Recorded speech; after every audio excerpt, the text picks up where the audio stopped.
500 laps, Thunder Valley style here. Can't stay down alone, we gotta make it known. I think we're going to be able to put on a show for them. Yo, let's have a good day, huh? Go get that checkered flag. Ready, green, green, green. It's time and this is Gosh darn it. Go get that leader, buddy. Win this race. it's time and this is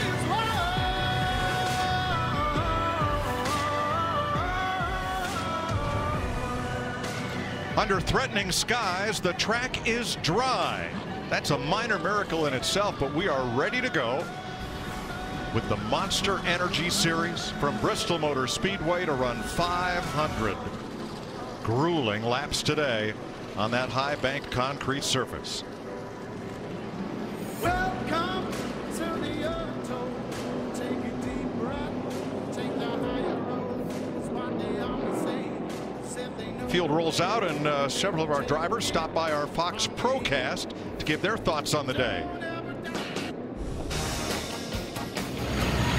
Hey guys, it's Alex Bowman. Hopefully we get the rain to stay away, get this race in real quick. Just got out of driver intros. Everybody stay dry, and we'll see you in a little bit. All right, we're in Bristol. Umbrellas are away. Let's go racing. Gearing up to go racing, the Busch brothers qualify on the front row. Kurt will have to go to the back because that is a backup car. He'll be joined there by Kevin Harvick and by Jimmy Johnson.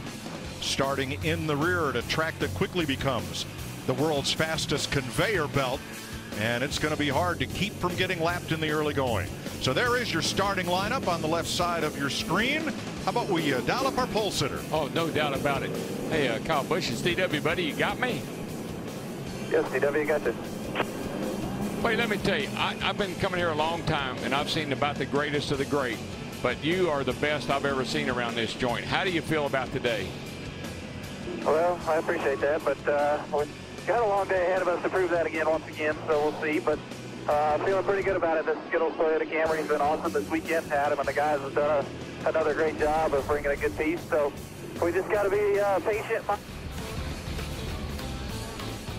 Yeah, 10-4, but how do you think that the traction compound, how do you think that's going to affect this race?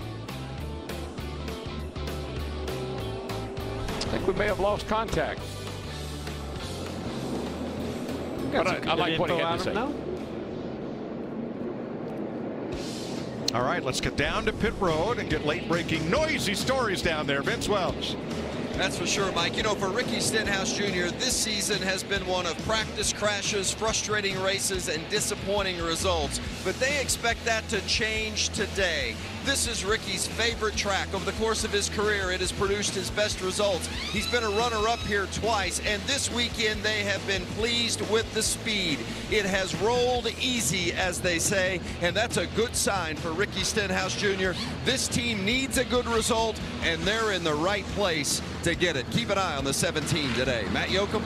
Vince, there are a number of different factors here in Thunder Valley that can spoil your day, but the biggest challenge, just don't beat yourself. In 3 of the last 4 races here at Bristol, Kyle Larson sped on pit road, including last year when he led over 200 laps to finish 6th. That's where he starts today. He's pitting here on the backstretch during final practice.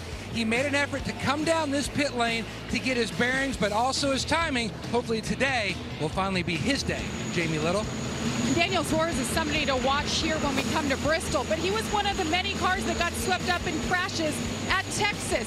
But when he got in his wreck and the wheel spun, his left thumb got caught. He went and saw a specialist, broke a small bone, but it's the ligaments that hurt. He's driving with a brace today, and he said it's a lot more painful than he anticipated. Larry Mack?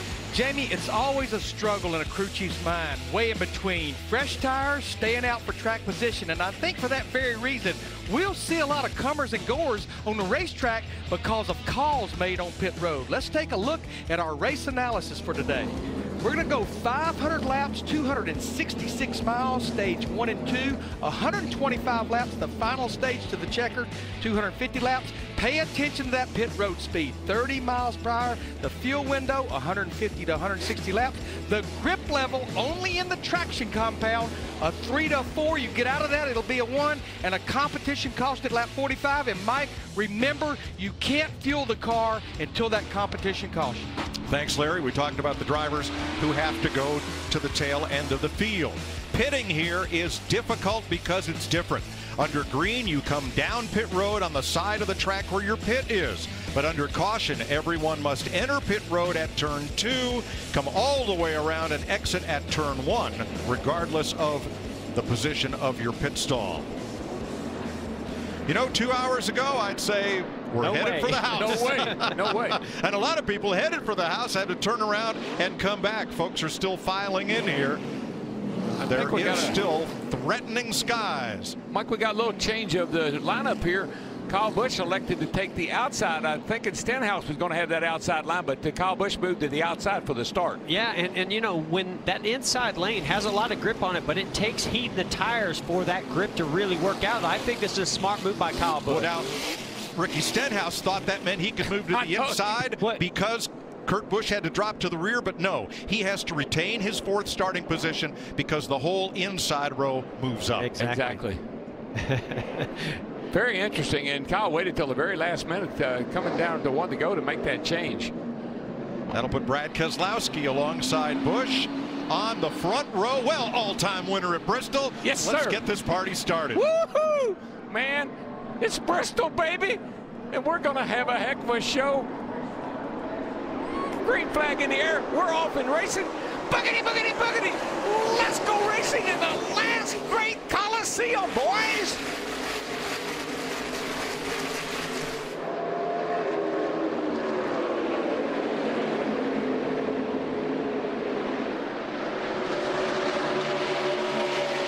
Wow. How do you get a 6-car length lead on lap 1? You're Kyle Busch. You're Kyle Busch, exactly. You drive in a little deeper, you get on a little quicker. DW just pumped him up, told me he's one of the best he'd ever seen around this place. Well, wow. He impressed the heck out of me. Here comes Blaney underneath his teammate Keselowski. Jumps right up to 4th place. Yeah, and you're going to see, you do not want to get stuck in that outside lane after about a lap and a half or 2 laps. That's when that outside lane starts to, you know, really not have the grip that you need, and that bottom group comes in. Yeah, one thing I think about the traction. Oh, trouble. Oh, good grief. Chase Elliott. Oh, no. Michael McDowell. Oh, Martin right at the Truex last second. Piles in. And, gosh, that was ugly. Well, Right there, guys, take a look at it. Well, it was. Truex, he just could not get stopped. I mean, you're going 130 mile an hour, and he just can't stop on these. I mean, the straightaway 650 feet long. You ain't got a lot of time to make a decision. So caution. Boy, that 34 of Michael McDowell, he'd been fast all weekend, but he was caught up in that.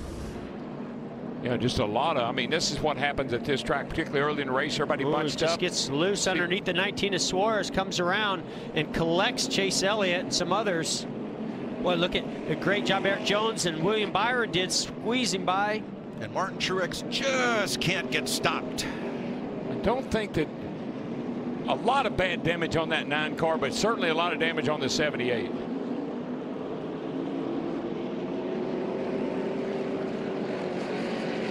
Mike, I was just going to say that traction compound, it's a little slick right now. You got to get a little heat in it. I noticed when I was driving the pace car, it's still a little sticky, but it's slick until you get a little heat in it. And I think 78 of Truex had a little help getting shoved into that. Yeah, Ross Chastain turned him Here, around. in the middle here, coming low, low, low, low. Come to the middle here, shoot the middle. They're still digging behind you here. 1-9 in the middle. Hold it, hold it. Now, They're coming the in here. dinger got stopped. That bump was from Truex when he got into Elliott. Off the floor, back it down, it's on the front stretch. Whoa, whoa, whoa, whoa, whoa, whoa.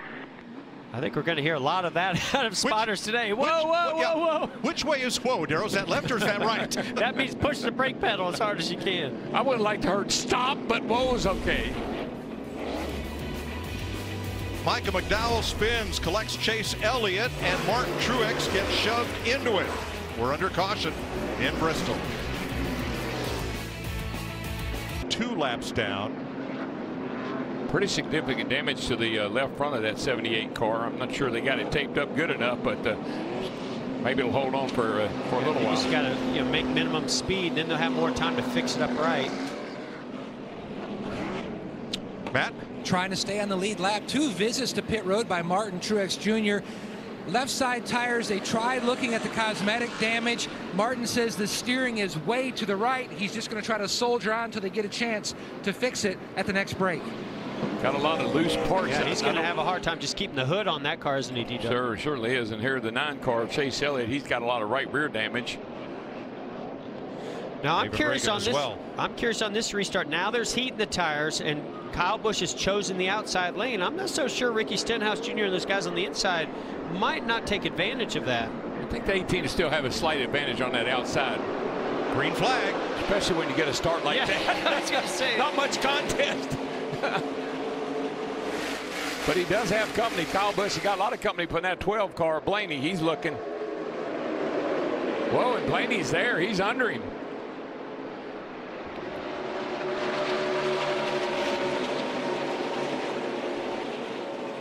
Yeah, Kyle Busch saw how much speed Blaney was carrying on the bottom. He chose that outside lane for that restart. It worked getting into turn 1, but he realized he needed to get down that traction compound right away.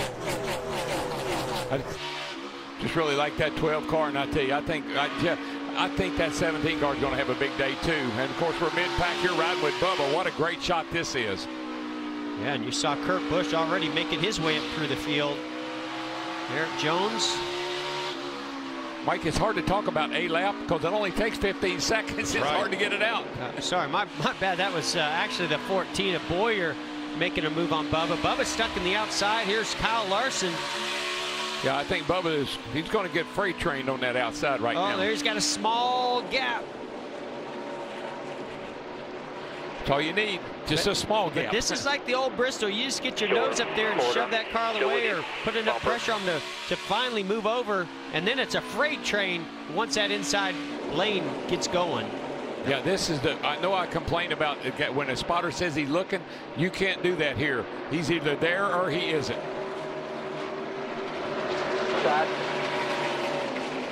How you got to get back in? That's the problem with Paul Menard. That's the problem.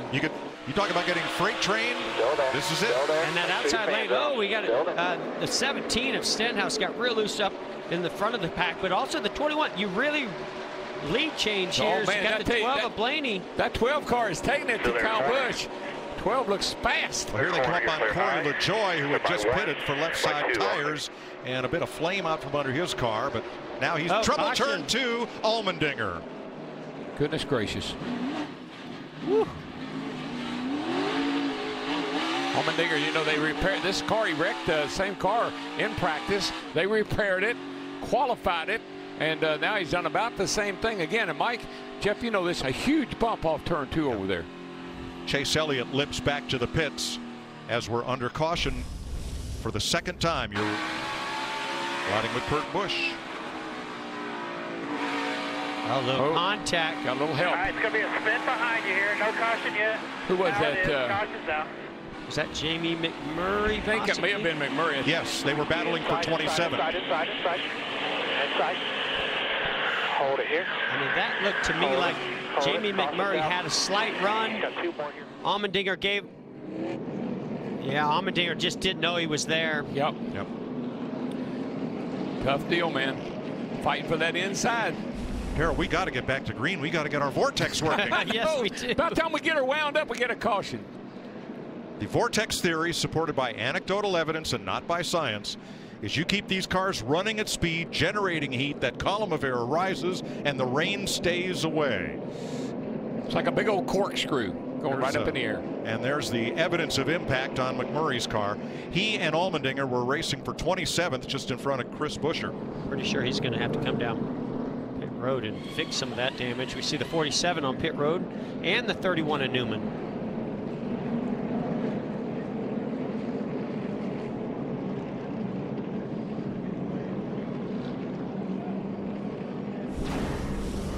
As we mentioned, it's a very difficult pit road because under caution you must remember to enter at turn 2 and exit at turn 1. But if you pit under green, you can enter on the side of the track where your pit stall is and exit on that same side. You know what I found interesting, Mike, because of the pit road situation here, a lot of guys like to pit on the back straightaway because that way you're always coming into your pits off the same corner. It keeps you from getting confused, and you're going to get confused here. Sure. A little damage on Ryan Newman's car.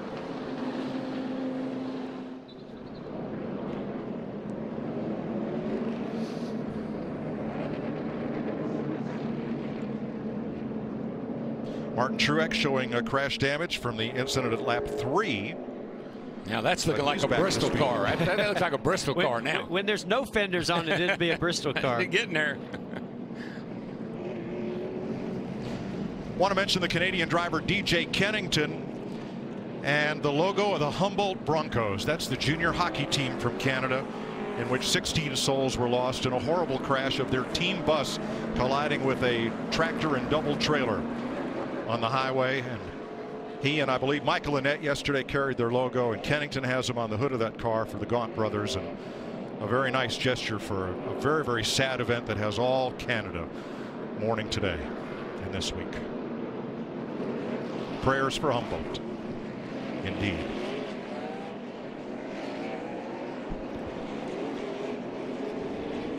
Let's show you where Ryan Newman got that damage. This is right on the restart. Somebody really checked up early getting into turn 1, and just a chain reaction. That's a product of everybody searching for that bottom lane. You know, right now the bottom lane seems to be the preferred lane until that top groove comes in. I think you're going to see a lot more of this today. That's why I say, you know, attrition to me is going to be a big key to this race today. All right, they're headed for the Geico restart zone. We're going to fire up the vortex. We're going to get back under green. Go, baby.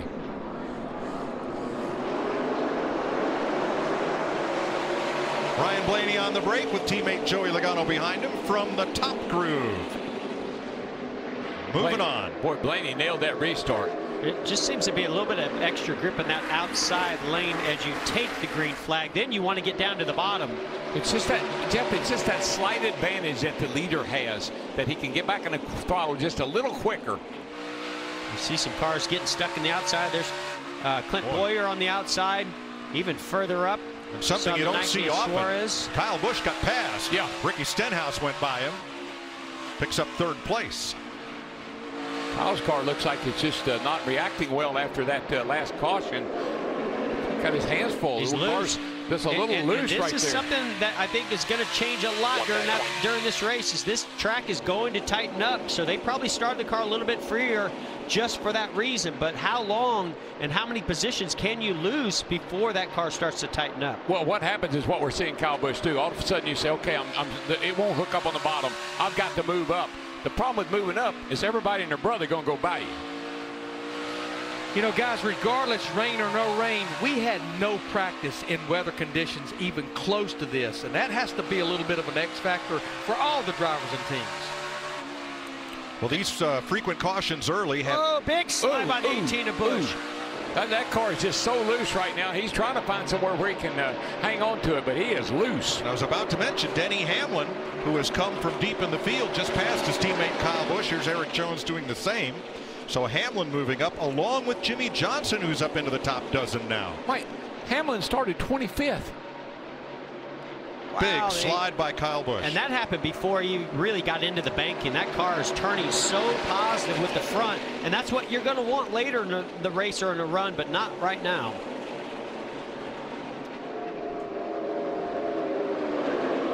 Yeah, right now is when you can't panic. The track's going to change. The bottom's going to give up a little bit. The top's going to come in. So you just can't panic right now. Also starting out back was Kevin Harvick. He has climbed into the top half of the field, 17th now. He restarted 22nd. I was surprised how much Kevin Harvick and this team struggled trying to get this car to work well in practice. But you know what makes Kevin Harvick so good is his confidence, his patience level, and he knows how to survive. Jimmy Johnson just about ran over that 66. That got Chad edgy. Fincham, my gosh. That got edgy back there, Mike. When we've been saying all weekend long, Mike, the old Bristol's back. This is what I'm talking about. Everybody's searching for that bottom lane, even hard to get by lap cars. Well, Jimmy was trying to make the pass here on Daniel Suarez. Thought about going 3 wide, but ran out of straightaway. Chad making his Cup debut today. Yeah, well, you could say, you know, he ran out of real estate or came up on the 66 of Fincham, or the 19 of Suarez used him as a pitch. One thing he didn't run out of was talent, because he knew that wasn't the time to make that move. 5th place. What's interesting, the 2 of Keselowski, remember, he started on the front row, went backwards at the original start, and working his way back up there. Vince? How about the 24 of William Byron? Started 11th up to 5th. It's his first time here in a Cup car as Keselowski gets underneath him. But the progress that this young guy is making, very impressive, and off to a good start here in his first Cup race at Bristol. Yes, he is. They're doing a great job. Alex Bowman alongside makes the pass, and Byron drops in line. We're at lap 37. NASCAR had scheduled a competition yellow for lap 45, but because of the 2 early cautions, they have moved that ahead to lap 50. We will still have a competition yellow. It'll come about a dozen laps from now. I think things are settling down a little bit now, Mike. The traction compound is starting to get that edge worn off of it, and the guys know what they've got, and it's starting to settle down a little bit now, but it was crazy there to start with.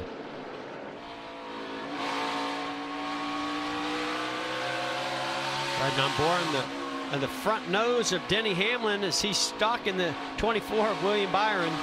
What an incredible run by Hamlin. Jeff, he started 25th. And look at this. He's all the way up to 8th already. But the going from here gets tougher. Byron's been able to open up a little bit of gap there. And just keep watching that 18 car, Mike. He is searching. He's looking around for somewhere where he can get that car to handle right. Jamie? That's exactly right. Even though throughout practice, 3 sessions and qualifying, the 18 started on the pole, they still said that they had balance issues. Adam Stevens, his crew chief, told me this morning they had to make some adjustments. Well, as you can imagine on the radio, Kyle Busch just moments ago said, I am loose as heck getting in, and I am plowing tight getting off, just like in practice. They're telling him to hang on as the drops are getting heavier, guys. Oh, thanks, Jamie. Kyle Larson down to the bottom this time.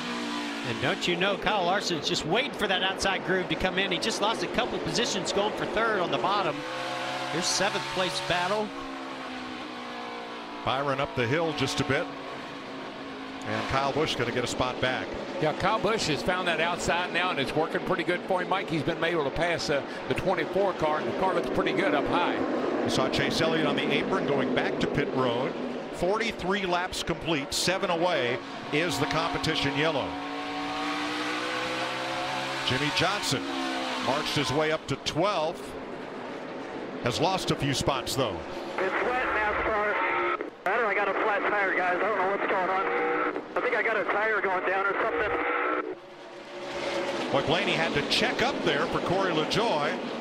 Joey Logano is right there. That all started out with Jamie McMurray, who is proving to be a tough car to put a lap down, trying to hang on until the competition yellow and stay on the lead lap. Caution as Reed Sorensen got up to the turn 3 wall.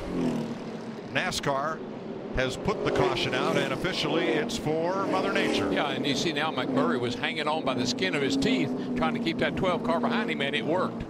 And I think Jimmy Johnson, what happened was he got out of the groove and he was up in that lane where nobody was really running. So I think that part of the racetrack was actually more wet than the bottom groove, and he was seeing moisture on his windshield. He's complained about he thought he had a flat tire, but I think it's just like you said, Jeff. He got up high, no grip, makes you think you got a flat tire. So a little rain on the track, but isn't that always the case? Something like that happens, and the first thing you think of, it's your car. Yeah, yeah. Now this will likely, no official announcement yet, but this may well become the competition yellow.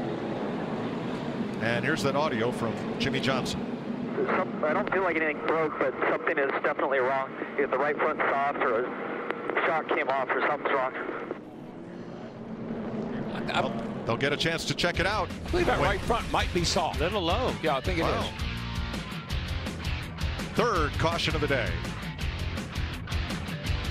49 laps complete in Bristol. Boy, has Mother Nature had her way with us this year.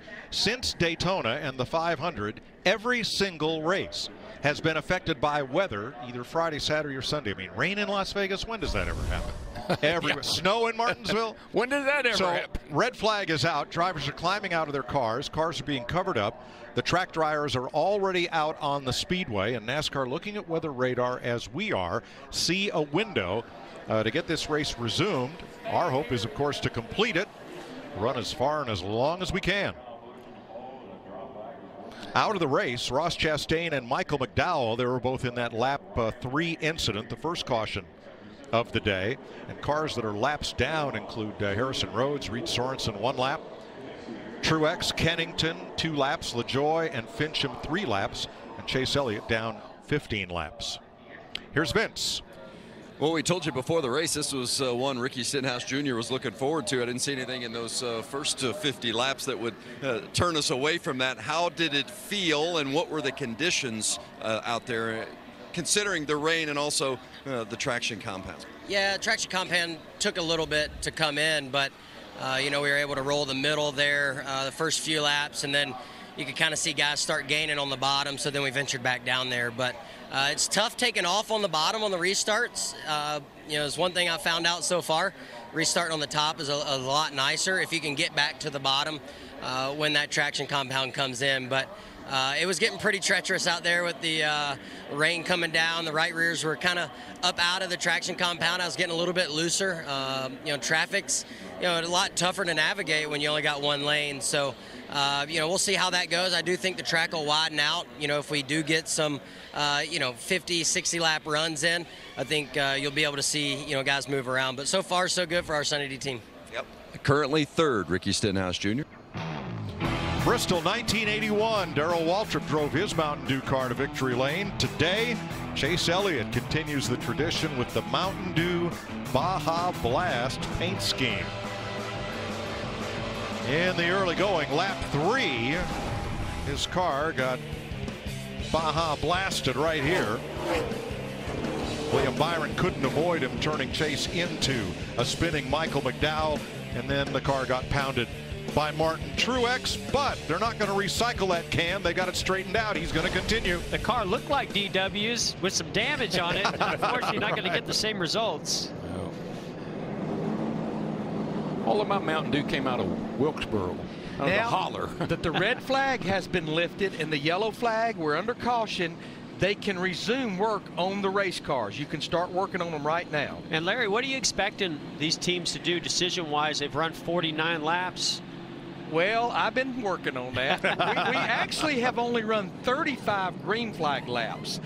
Ryan Newman, remember, he and Luke Lambert, I know they had some damage. They pitted at lap 19. I would not be surprised, unless they need to do more work, that they might stay out. And we might see, as we saw yesterday, left sides only, just trying to get track position. You know, they saw the teams still waiting because the red flag has not been lifted. Engines have been fired. At the moment the red flag is lifted, a swarm of mechanics will go around that number 9 car. They're going, whoa, whoa, wait a minute. They've started engines, but the red flag's still out. The team signaled by NASCAR officials, so wait a minute, wait a minute.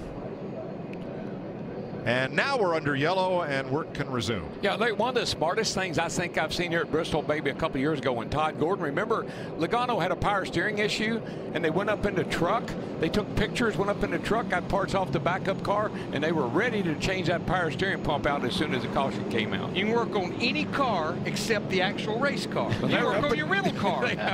Well, now, during a red flag, I think it was at Charlotte, and this is years ago, didn't your Gatorade team practice an engine, or did they do the engine change under red then? Oh, we were changing in 13 minutes. Yeah, we were changing engines in 11 to 13 minutes back in the day. They finally put a stop to that. Yeah, that wasn't practice. No, they saved us from ourselves. All right, NASCAR has ruled that because the number 9 team started working on the car before the red flag was lifted, that'll be a 1-lap penalty. And their bad day just got worse. Yep. Oh my God. But it's a long day to go. Plenty of time to make some of that up. So pit road is closed. Again, this will be the competition caution because of rain overnight. There's David Reagan's car. He was also in the lap 3 pileup here on the front straightaway.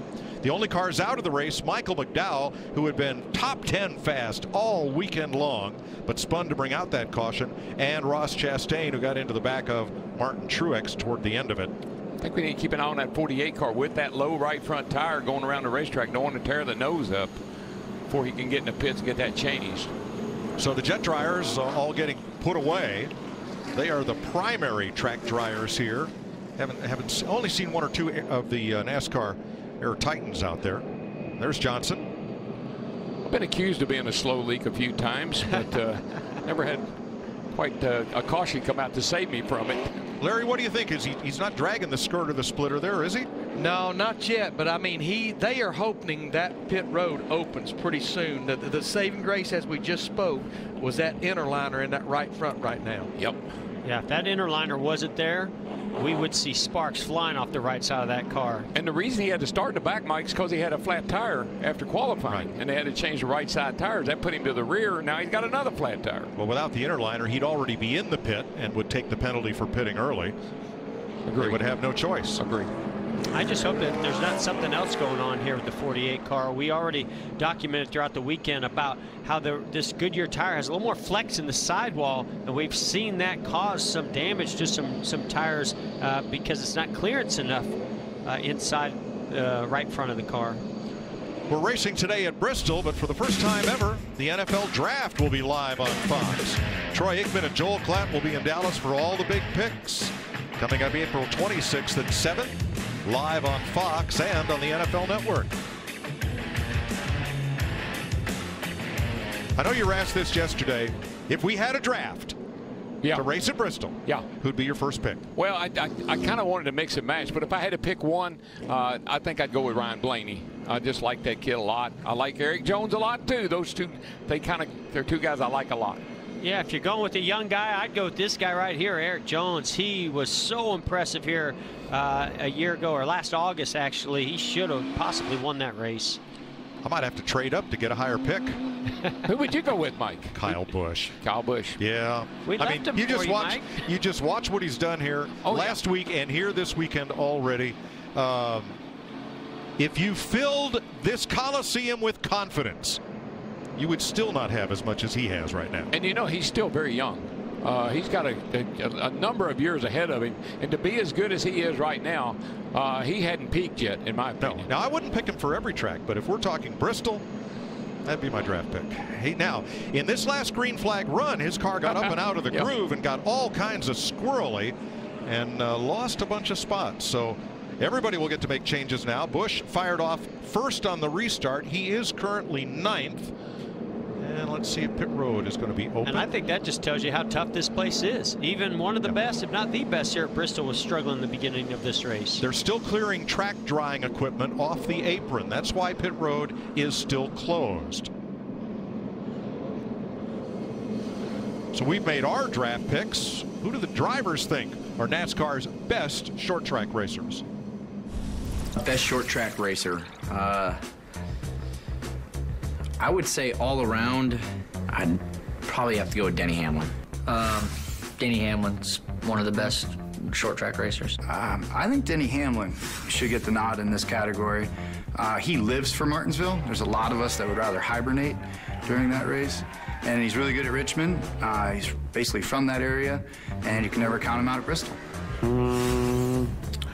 I have to say Kyle Busch is a pretty good short track racer. I'm going Kyle Busch. He just gets a lot of seat time in the Camping World Truck Series and the Xfinity Series, and he runs late models, and he just wears it out. Best short track racer.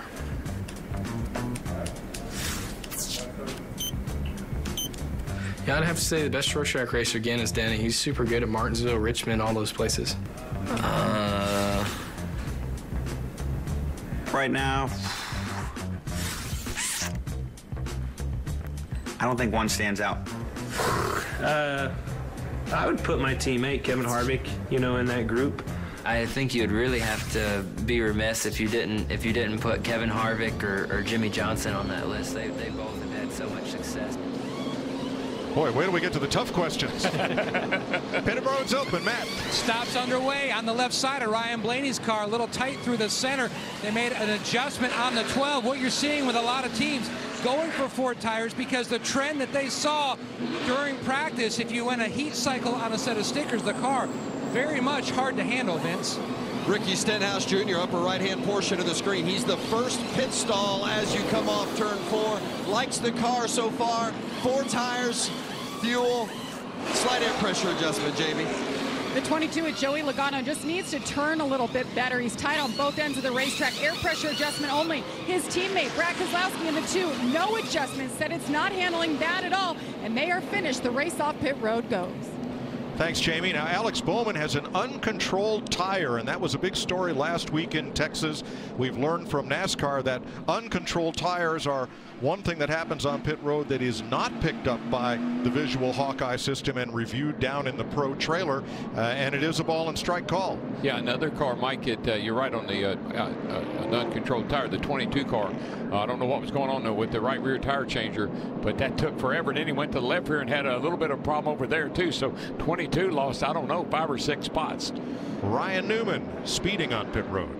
And that #1 pit stall, boy, it pays to be the fastest on qualifying day here. That 18 picked up, what, 3 or 4 positions.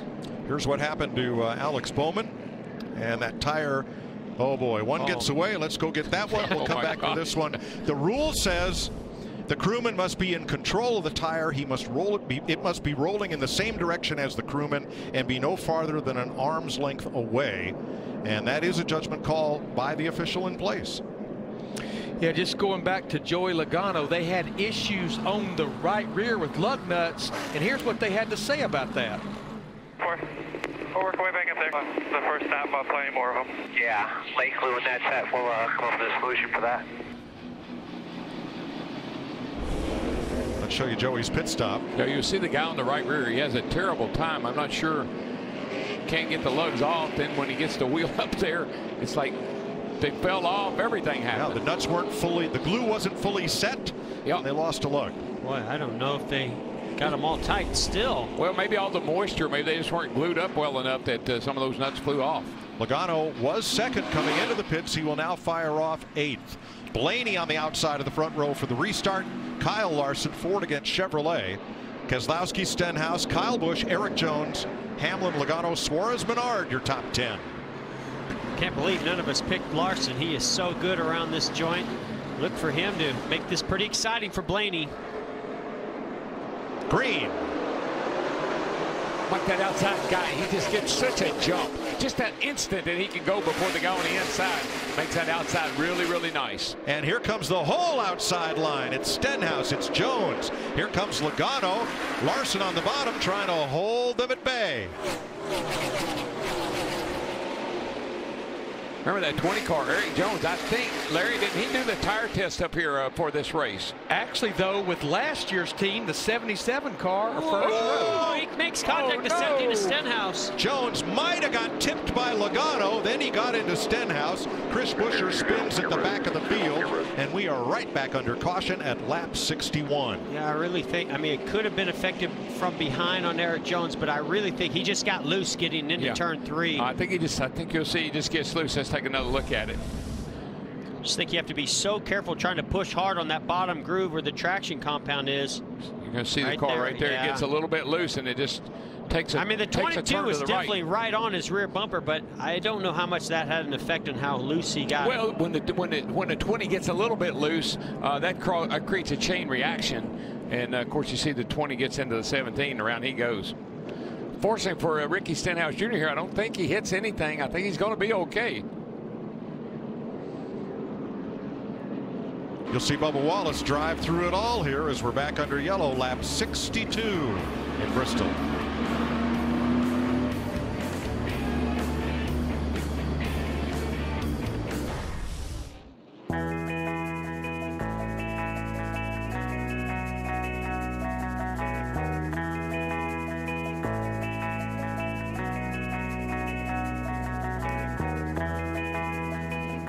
.65 laps complete.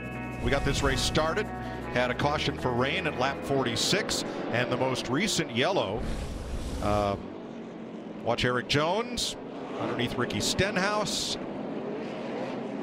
Just gets a little loose. Jones does getting in there and it turns right into the 17. Here's what Eric and his team said. That's his fault. Don't worry about it. He held it down way tight there. I mean, that was ridiculous. Yeah, I mean, he did. You know, Stenhouse definitely was holding him tight. I don't know if I could blame that on Ricky Stenhouse Jr. No. There was plenty of room, but just he got a little bit loose underneath them. See that happen quite often. All right, Stenhouse pitted. He's back out on track. Pace car going to head home this time. Blaney and Logano, teammates on the front row. Jones and Menard, Larson, Keselowski, the Busch brothers, Hamlin, and Austin Dillon, the top 10. And we're back under green.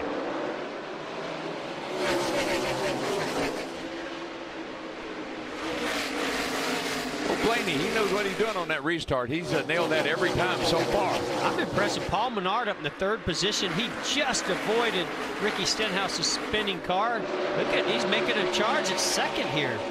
And now the 4 Penske cars, including the Wood Brothers cars of Menard, have the top 4 spots. Roger Penske leads all active owners in wins at Bristol. Boy, I'd be a little nervous if my car was this good this early. We already heard the drivers talk about how much the track changed in just those first 45 or 50 laps. It's going to continue to change a lot. One thing about it, they're going to chase that 12 till it does, because he is bad fast. He's putting down he just ran a 15:39. That's hauling the mail around this joint. Vince? Well, big break for Ricky Stenhouse Jr. Guys, we saw the accident that Stenhouse was involved in, but when he came to get 4 tires after spinning, he just had a very small dent in the left rear. Yes, he went from 2nd to 27th, but it could have been much worse. Yeah, Vince, it seems like starting way back doesn't hurt you that bad. Hamlin and some of these guys that moved through the field, Kevin Harvick, they made nice moves through the field, so he'll be all right. They got a fast car. Kurt Busch, for a backup car in which he's had no practice at all, has come all the way up to the top half dozen. And Mike, Jeff and I were shocked when he had trouble in practice yesterday. His car had looked so good right around the bottom. We didn't see any issue with that car, and that thing snapped loose off turn 2 over there, and he had to go to a backup.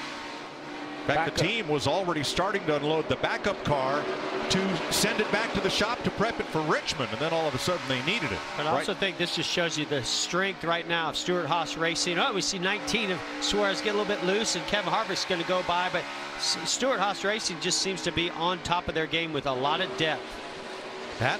First time during his tenure at Stewart-Haas Racing, Kevin Harvick to a backup starting at the rear.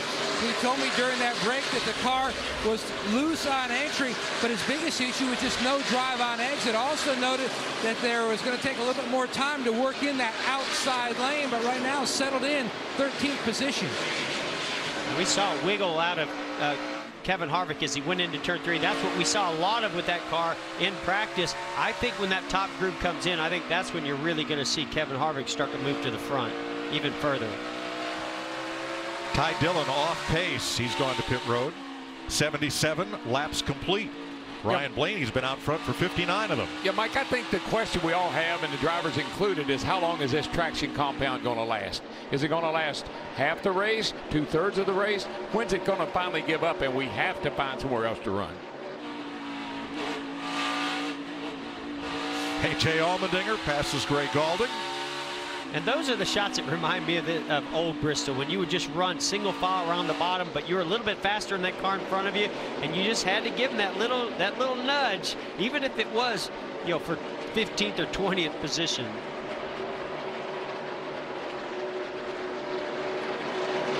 Well, William Byron got a little loose there and almost got a little tap from Daniel Suarez. Yeah, he did. William Byron just got around Suarez.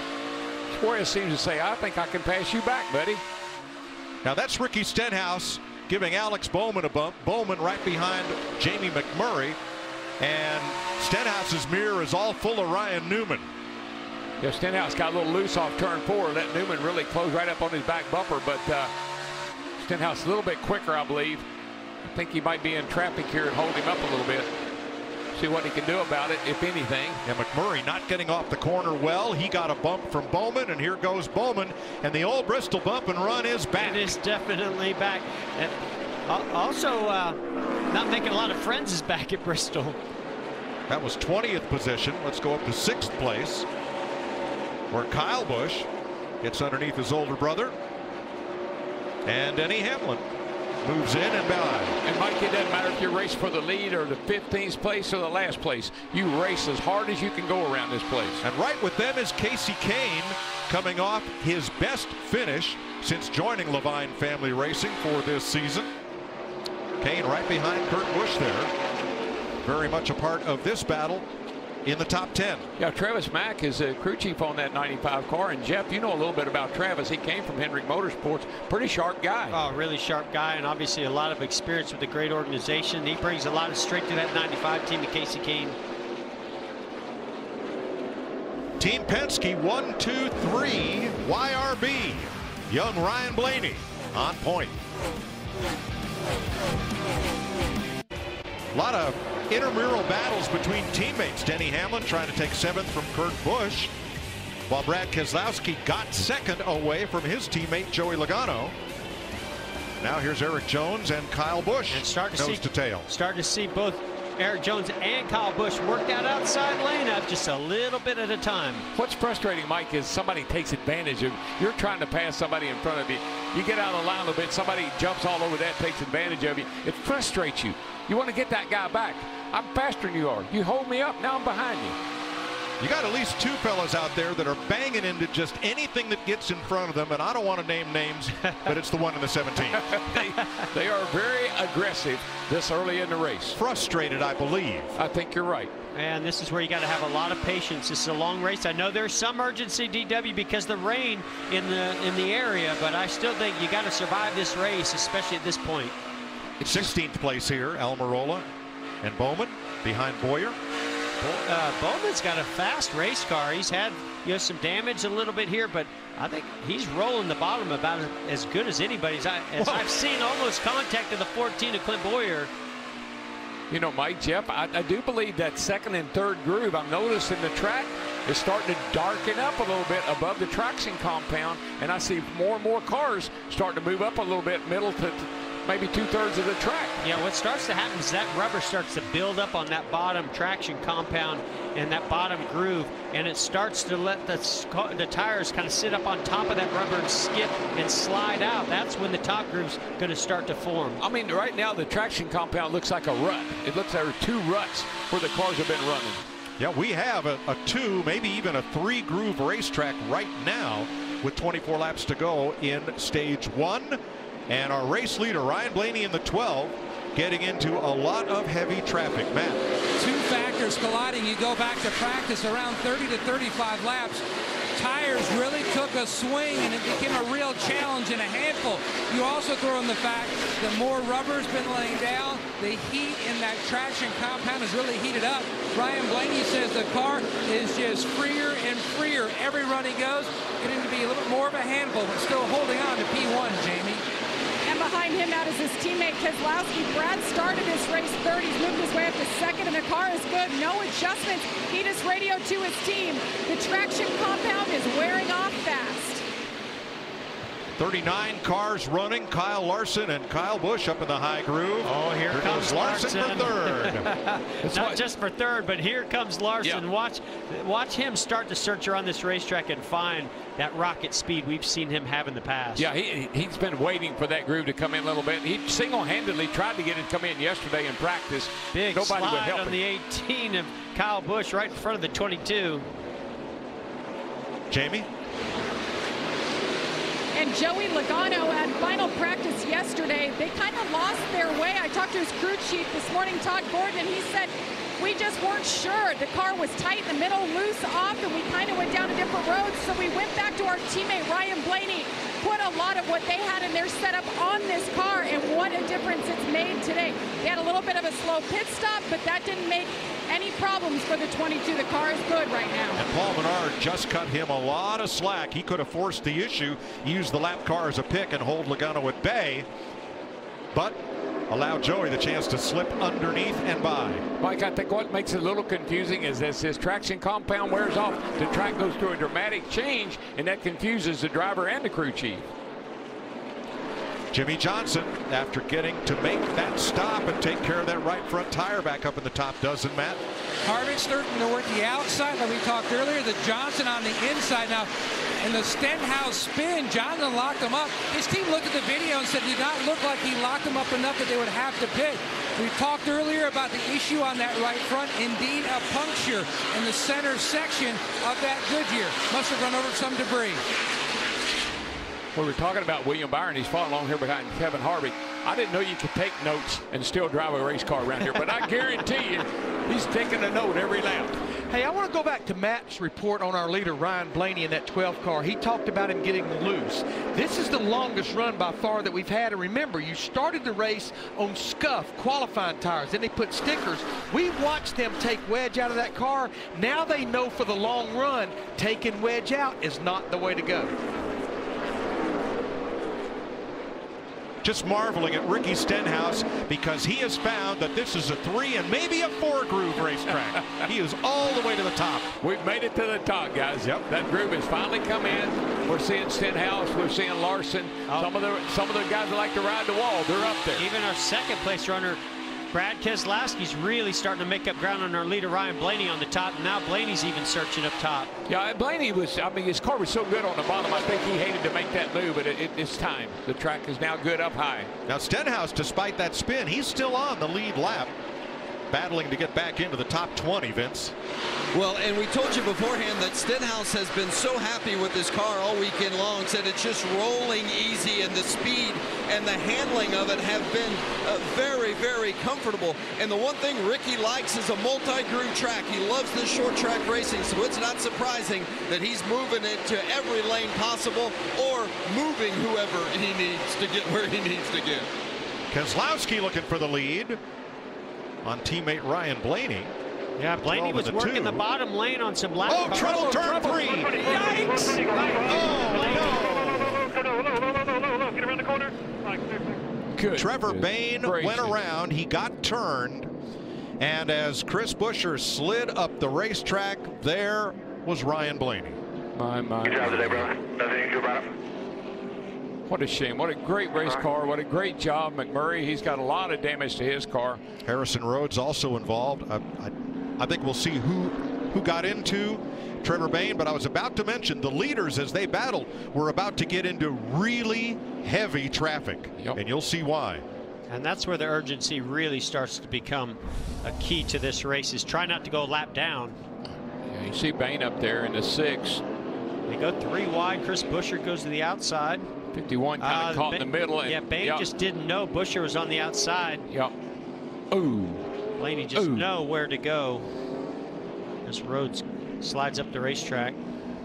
And Keselowski did a masterful job of avoiding all that. Yeah, he kind of went to the bottom of the 12, and I think that actually paid off. There's the contact between Trevor Bayne and Chris Buescher. I think because Keselowski started to go to the bottom of the 12 of Blaney, it put him in a much better lane to avoid that. Yep. I believe Bayne would have been the free pass car, but since he's in the middle of it. What a shame. Yep. What a shame. Ryan Blaney had the lead for 99 laps, and for much of this race had the best car on the racetrack. Probably not very happy either. He's usually pretty calm. It's not right now. Well, I think he knew he had a rocket ship today, and it got away from him. And for good reason. Jeremy Bullins, I mean, he's just, what have we got to do? Chris Buescher, recently married. And there are the drivers involved at lap 118. 5th caution flag of the day. Coming up on the end of stage 1 as the leader gets taken out in this pileup.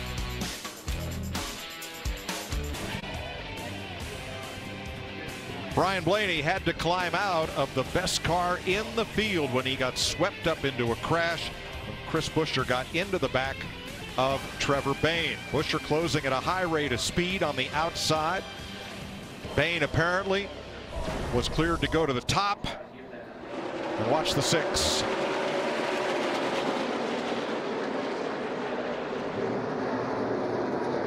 Bain comes up. Buescher's already there with a full head of steam.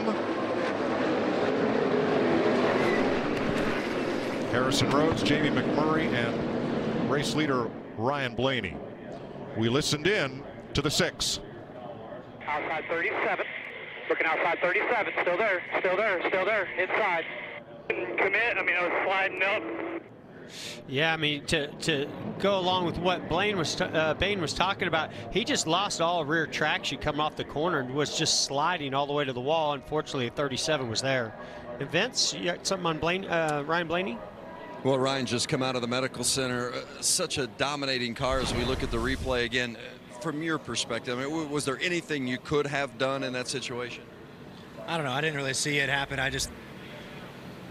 was so close to the car in front of me when my spotter said wreck, and I couldn't even see it happen until they were coming to the track, and I was at the top of the racetrack. So that stinks. I guess I should have just went to the bottom, but it's unfortunate. Our Rev Fleetwood Ford Fusion was really good, and we just kind of got held up in lap traffic and let the two catch us, and just people not clear.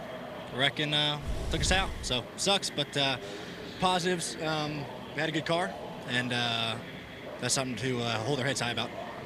Mike? They'll know he was here, Vince. He led 99 laps of this race and dominated on every restart when he was up front and pulled away. Mike, that's the hardest interview that a driver has to do. You got the best car here. You know you got a good shot at winning this race, and you get taken out of something that you had nothing to do with. But one reason I think we really like this young man is when he gets through talking about the wreck, he said, well, are there positives we can take away? And he finds a couple. Yes, sir. I like that, too. And I think he'll even take those positives to Richmond next weekend. The red flag is out as we have 6 laps to go in stage 1. They had to do quite a bit of cleanup in turns 3 and 4, removing the cars of Trevor Bain, Chris Buescher, Harrison Rhodes, and Ryan Blaney. Now, Mike, I'm not picking on anybody because I don't even know what the numbers are. But I think if you look at these first 119 laps, some of these guys just find themselves in the wrong place every time. All right, let's get to the Hollywood Hotel and recap the race so far. All right, thank you very much, Mike. So 119 of 500 scheduled laps. We had the 8-car wreck early on lap 3. Yeah, these cars are just really hard to handle on colder tires with that traction compound not heated up yet. We saw it yesterday all day long. Jimmie Johnson just barely squeezing through that wreck. That was a big break for Jimmy. He had a lot of momentum coming into that wreck. Chase Elliott involved in that. And then, of course, this is Ryan Blaney with Kyle Busch. Kyle Busch, the pole sitter, and had led the most laps before Blaney took over. The red flag at lap 50. Yeah, and Kyle Busch was the guy everyone was talking about after practice. I think that just tells you, Chris, how much this track has changed. Our most recent accident was just 2 guys that wound up in the same spot off the corner and unfortunately swept in Ryan Blaney. What a fast car he had. Look at Brad Keselowski doing a nice job slipping by on the bottom. Yeah, the headaches for crew chiefs after some weather issues. Drivers disappointed. Blaney frustrated. 99 laps led.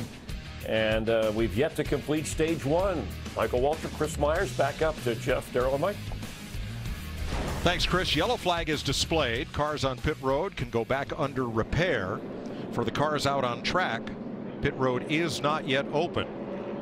Will be shortly. Now, DW, isn't that just Bristol? I know you won a lot of races here, but I bet you've had some days like Blaney just had too, where you've had the best car, you've had yourself in a position where you thought you could win this race, and it just gets taken away in a split second like that from, you know, something completely out of your control. Yeah, and Blaney, you heard him say, and you saw it on the screen, Keselowski went low. Keselowski was kind of committed to the bottom, and Blaney had blocked Keselowski down here at 1 and 2, thinking Keselowski might take the outside. I think Blaney went in the corner high, which he seemed to think was working for him, and it was the wrong place to be. These cars here, when they get in trouble, they go up the hill, and they hit the wall, and it's usually, if you're there, right in front of you. And that's exactly what I've felt racing here over the years is you make one split-second decision, and then, unfortunately, you get caught up in something like that. You wish you could take it back. Take it back. 6 minutes of red flag time added to 25 minutes for the earlier crash. Pit road will be open this time, and then hopefully we'll get to finish stage 1 under green. I think this is going to be a mixed bag right here because we've run 52 green flag laps. No question you want 4 fresh tires, but when I look at the guys up front like Keselowski, Larson, Kyle Busch, they're trying to win this stage. So I think you're going to see split decision on the guys at the front staying out and guys maybe about 10th, 11th, 12th on back getting their 4 tires now. Which could have a big impact on stage 2 and winning this race. Well, they're going to have to hold their breath for what, 2 laps under green to finish the stage at lap 125? I see one guy that says I'm staying out. Matt? And the 42 guy's up on the wall waiting for Larson. This run, he said the car was free on exit, but not really that bad. Eric Jones up top in the 20 car, no grip, tight during that first run. Meanwhile, Harvick was also talking about that they were looking at trying to make the car turn better in the center of the corner because the VHT, the traction compound going away. They're going to try to start heading up high more. Vince? The 3 of Austin Dillon started 21st. He's moved up just inside the top 10, sitting 10th, and he likes his car. Said it's pretty good on the bottom, and it turns well. They're not going to make any changes to the 3 of Dillon, just 4 tires for Austin. Jamie? 22, Joey Logano said the car got better. Entry got really good. Still need a little bit more turn. His teammate in the 2 stayed out on the track. And the 18 of Kyle Busch said not bad up top. It's sketchy on the bottom. So they're adjusting to hopefully get up top for Kyle Busch. And that's where he likes it. 1 to go at the line. Brad Keselowski is going to have to hold his breath for a lap. He's got some friends, though, Mike. Clint Boyer, Eric Almirola, Ryan Newman, Ricky Stenhouse Jr., A.J. Allmendinger. Top 6 drivers actually stayed out. They're fine right now, but when this caution comes out with stage 1 is over, he's going to come down pit road, and there's going to be very few takers. Can't have your cake and eat it too. He's fine now. Not so fine after that happens. I love to eat my cake, Larry. Cake, please. Oh, that limoncello cake at Martinsville. Oh, gosh. my gosh. How far is it to Martinsville from here? If there's an Elizabeth's Pizza nearby, we'll send out.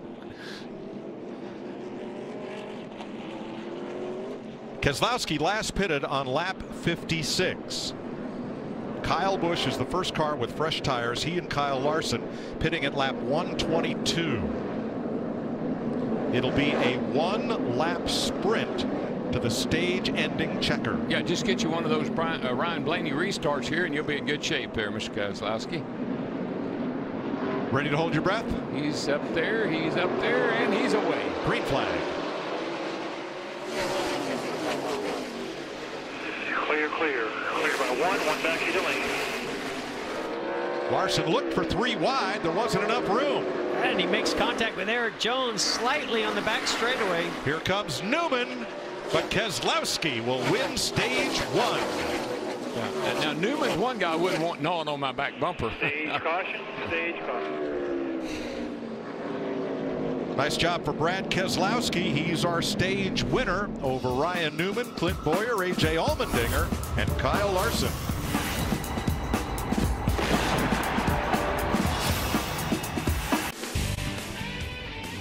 It's the end of stage 1. Brad Keselowski, the stage winner. Now we expect Keselowski, Newman, Boyer, and Allmendinger to pit, as well as Almirola and Stenhouse. Those were the cars up front that did not pit during the prior caution flag. The other drivers who were just in at lap 122, maybe not. Jamie McMurray will get the free pass at the end of this stage. And pit road's open. Keselowski, Newman, Boyer, Allmendinger as expected, Almirola and Stenhouse. Well, this is basically going to take them back to about 24th or 5th once they come off pit road. Well, we'll see if the risk was worth the reward. You know, there's a lot of damaged cars back in that back half of the field there, so I don't think it'll be that bad. All right, let's join Vince. Well, you see Clint Boyer, upper right-hand portion of the screen, just trying to get a handle on it. It's just been too loose, as he doesn't feel like he's got any right rear grip. They've also been fighting some temperature issues, keeping a close eye on that. So they're going to snug him up and pull some tape, which should help with that as well. Jamie Little? 31 of Ryan Newman earlier had some damage from that first crash and had a tire rub. He says he gets loose on the long run. And the 2 of Brad Keselowski, right after his decision to stay out, he said, I hate to give up that much track position, but there were just too many points to leave out there. Pulled a spring rubber out of the right rear of the 14. And there's your race off pit road. Keselowski, Newman, Almirola, Stenhouse and they will start deep in the field for the restart. Let's dial up our stage 1 winner. Hey, Brad, this is Jeff up in the FS1 booth. You got me? Hey, Brad Keselowski, Jeff up in the FS1 booth. You got me? Let me try him on this other radio. Hey, Brad, this is Jeff. You got me? Oh, let's try one more time. Last time. Apparently, he is hearing us. We're not hearing him. Here's Vince. Chris Buescher out of the medical center, and glad that you're okay. You had a great run going up on the top, and then what happened? Yeah, I mean, first off, our Bush's Baked Beans Camaro was really good today, and fortunately we were in one of the accidents before that and got us back there where we really shouldn't have been. We had 3 or 4 of us trying to stay on the lead lap, and we're all being held up by the 6 there. And got a good run on the outside around one of the slower cars. Came off the corner and thought we were good, and just swiped right up in front. So the time we lift, it's a little too late. Really unfortunate. We just can't stand it. I love this place. My favorite racetrack we go to. We had good speed. Just got to get back after it next time we come here. Mike. So Chris Buescher out of the race. Now let's go in the pit with RCR, presented by eBay Motors. For years, NASCAR teams invested huge amounts of time and money into air gun technology in hopes of gaining fractions of seconds on pit road. But new this year, all crew members will use the same spec gun, and to keep the playing field level, teams will not be permitted to make any adjustments to these new air guns. Leveling the playing field makes for an exciting race, but when you want to blow the competition away, check out the unmatched selection of parts on eBay Motors. You can shop every part for every ride at ebay.com/motors. 1 to go. Ricky Stenhouse had an uncontrolled tire on his pit stop. Puts him to the back of the line. Boy, we've been seeing that a lot. You saw that in Texas. Now we're seeing it again today. Really focusing on that, on the tires being outside the box. Well, and I think, that pit crew is just so coordinated with these 5 crew members, and the fueler can't really do anything. It's so easy to let one of those tires get away from you. Jamie McMurray, too many men over the pit wall. Goes to the back for the restart. Ready for stage 2. Sophomore driver, last year's Rookie of the Year, Eric Jones, in a Joe Gibbs Toyota, against the Ganassi Chevrolet of Kyle Larson up on the high side. Yeah, I believe that Jones boy is going to be pretty tough today, guys. Geico restart zone. There they are. Here we go. Green flag.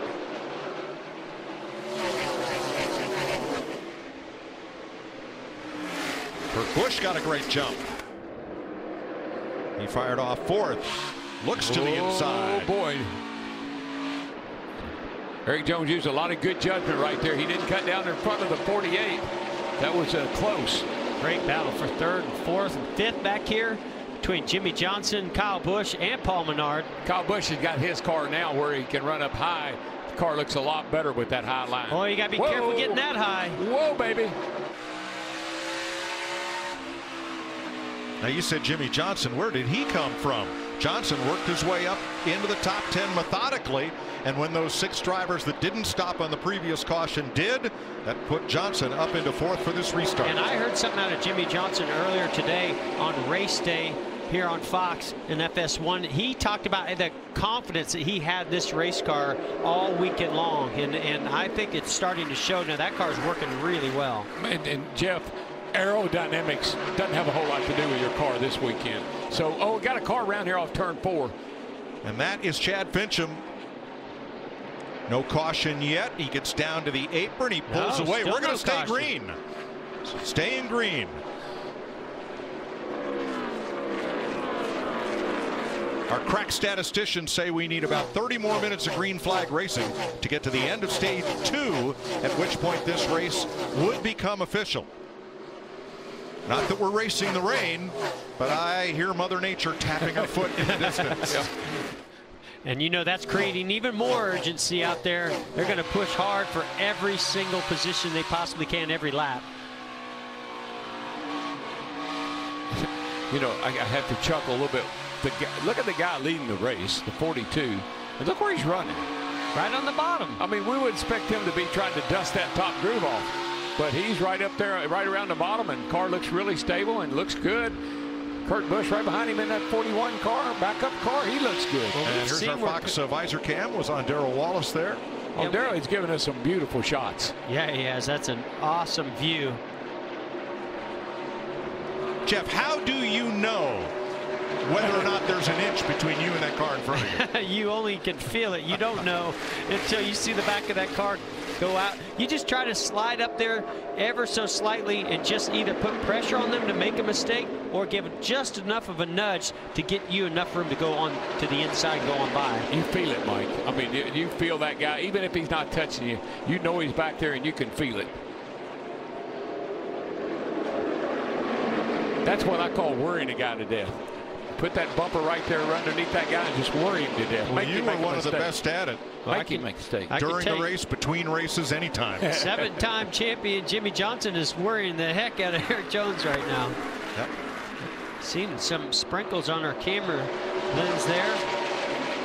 That may be why Jimmie Johnson's in such a hurry, too. You know, he's got a little bit better car than Erik Jones. Don't know if he can get around him or not, but he's sure looking hard.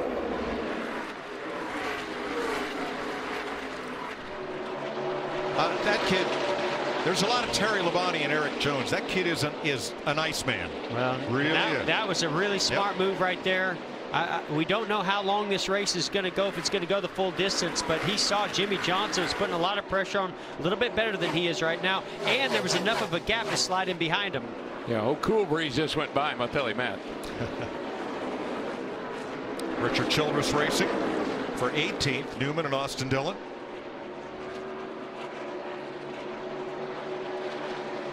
I think what's happened, Mike, with the traction control, the traction compound, I think these guys have adjusted to where it is now, and it's pretty good for where we are in the race. 14th place at stake here. Make that 13th, beginning with Casey Kane, then Daniel Suarez and Brad Keselowski. The first of the cars that pitted at lap 130. The others are right behind Brad. Boyer, Stenhouse, Newman, Almirola. And Brad knows he's got a really good race car. He's got to stay patient as patient as he can right now. He has a car that can move up through the field, and he's doing that as we see Joe Logano doing the same thing here, moving up in front of one of the best here. Two of the best, really. Look at Kyle Busch with teammate Denny Hamlin right behind him. Yeah, that 18 is not, it's still loose. He hadn't gotten that car tightened up yet. It just seems like right now the track has not come to the 18 of Kyle Busch. That car's still too loose. Yeah, he just jumps it. When he really pushes it hard, it gets loose on him.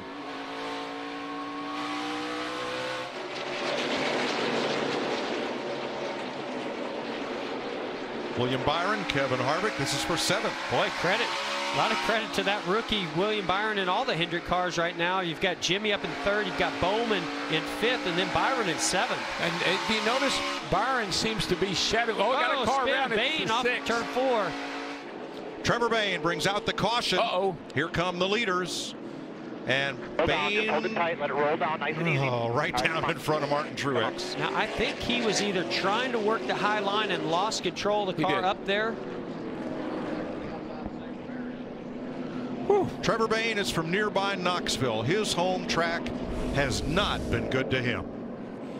Yeah, you can see him just creeping up high. And right now, there's just not a lot of grip up there, especially in the exit of turn 4. And you can see you got the right rear to where it's ground down up there and really slick. I don't know, man. I'm sorry. Struggling.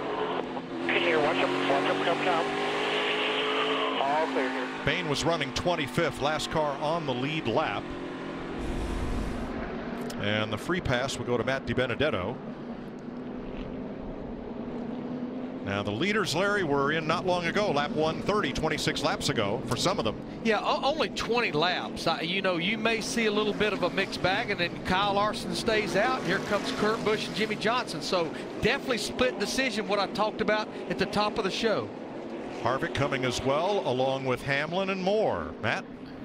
A number of cars looking to work on their balance. Kevin Harvick is one. He said that is just too free to try to run the top side. Jimmie Johnson on the top side, he says, if anything, I need help with drive off on this 48 machine. And the same for the 41 of Kurt Busch. What a great run they have had from the back to the front. Great car, primary car in practice, showing it again now with the backup. Let's go to the front stretch and Vince. The 43 of Darrell Wallace Jr. pitting from the top 15 position, just free on exit. That's really what he's struggling with. Said it fired off good, but it went away pretty quickly. So they're going to make an air pressure adjustment, try to give him some more stability. Jamie? Brad Keselowski says the track is getting good. That second groove is definitely getting better. About another 20 laps. Meanwhile, the 18 of Kyle Busch saying running top, his car's just not cutting on throttle. So he wanted an adjustment to help that. 93 laps to go in stage 2.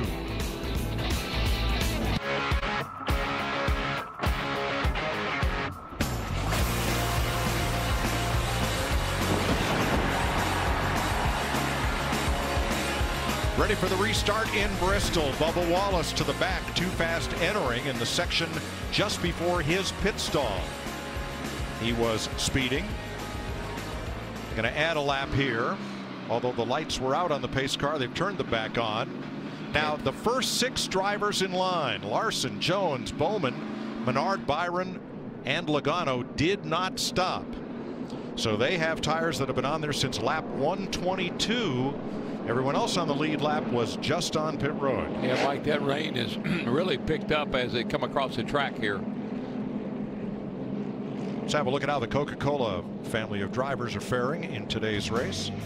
Kyle Larson, the leaders. They've got 3 in the top 10 with Logano and Hamlin. Not a bad rundown, really. All the guys are running pretty good today. Counting Matt DiBenedetto, who got the free pass, 26 cars on the lead lap. 89 laps to go in stage 2. Let's take a look at our Xfinity pit stops. Fastest pit stops from the last round. You know, Larry, the times that we expected with one less man over the wall this season were a lot higher than what we're seeing.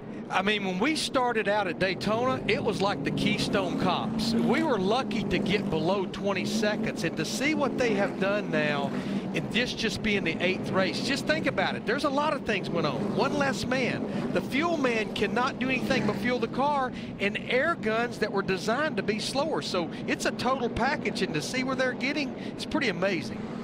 Great athletes, good coaching, and innovation.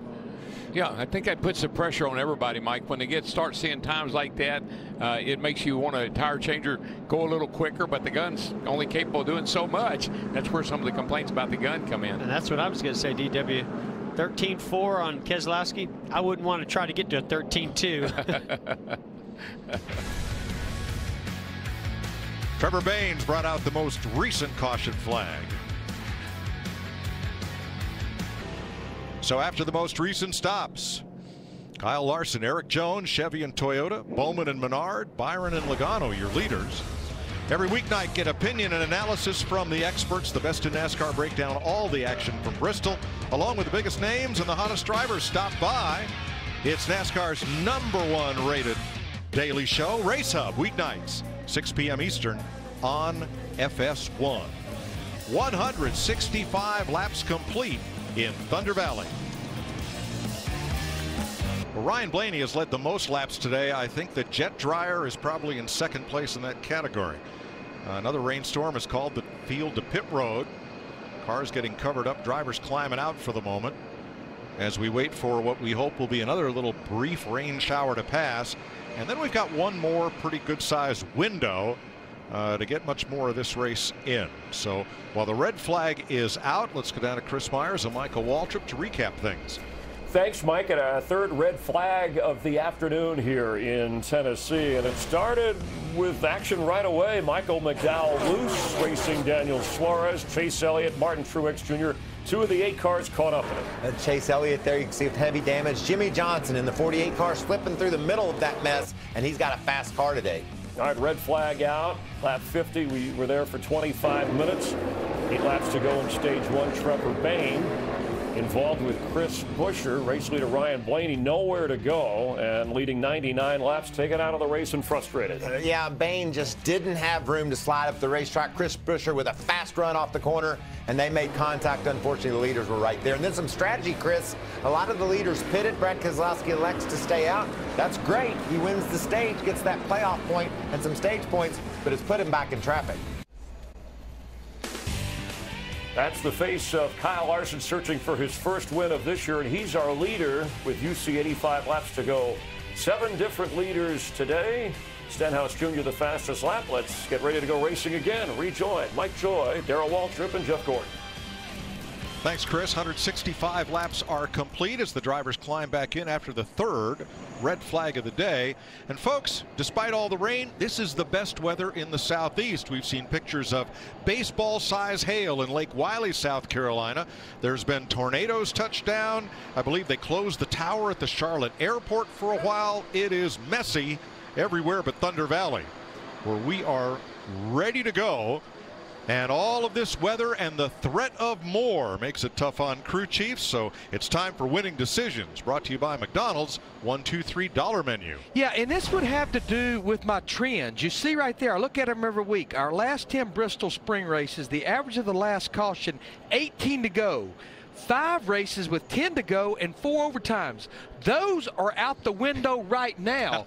My best friend on making my winning decision is watching that weather radar, and I have to believe even some decisions that were made right there, like Chad Johnson with Kyle Larson in the 42, they are looking right now at lap 250, the end of stage 2, but that weather radar. That's your best friend for making that McDonald's winning decision. Thanks, Larry. Drivers back in their cars, getting ready to go. Mike, if there was a racetrack where I wanted to get out and walk around a little bit, this would be it. Now, it used to be these races were complete at halfway. The new rule with stage racing is a race is official once we get to the end of stage 2. The race could not be put off to the next day and restarted. It would be official. So we're racing at least to stage 2 and hopefully for the whole 500 laps. Well, we heard from Denny Hamlin. I think he said it best. We know that what's behind this opening that we have. So we've got it's probably not going to be good after that. We're going to get heavy rain. So there's a window of opportunity here to get to the end of stage 2. And yes, it's going to be chaotic to get there. Remember that word I used in our pre-race show? Urgency. Well, we're getting ready to see it on display. Urgency times 2. All right, here's the weather radar. And green is not money. We're in a pocket. Yeah, we have this nice little pocket here. Yeah. Where hopefully we can get more of this race in. We need at least 20 minutes of green flag time to get to the end of stage 2. What is coming down here that's currently down in the Great Smoky Mountains from Sevierville to Asheville and beyond? That is nasty, and that's going to be the rest of the afternoon. Don't expect that to break up as it comes up here toward Bristol. Remember that old song, Catch a Falling Star and Put It in Your Pocket? Well, right now we got a little pocket to put that star in. Can't say I've ever heard that song, but let me sing I like where you're going with it. Catch a falling star and put it in your pocket. Save it for a rainy day. That's what we've been missing. Catch a falling star and put it in your pocket. Never let it go away. Some singing from old Darrell Waltrip here.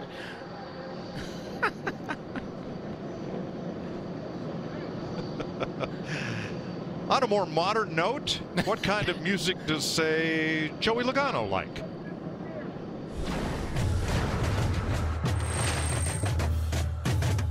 Lately, I've been into kind of like the old school hip hop, some maybe 90s, 2000s. That's kind of where I'm at lately. I don't know why, but it changes about every few months that I get into something different.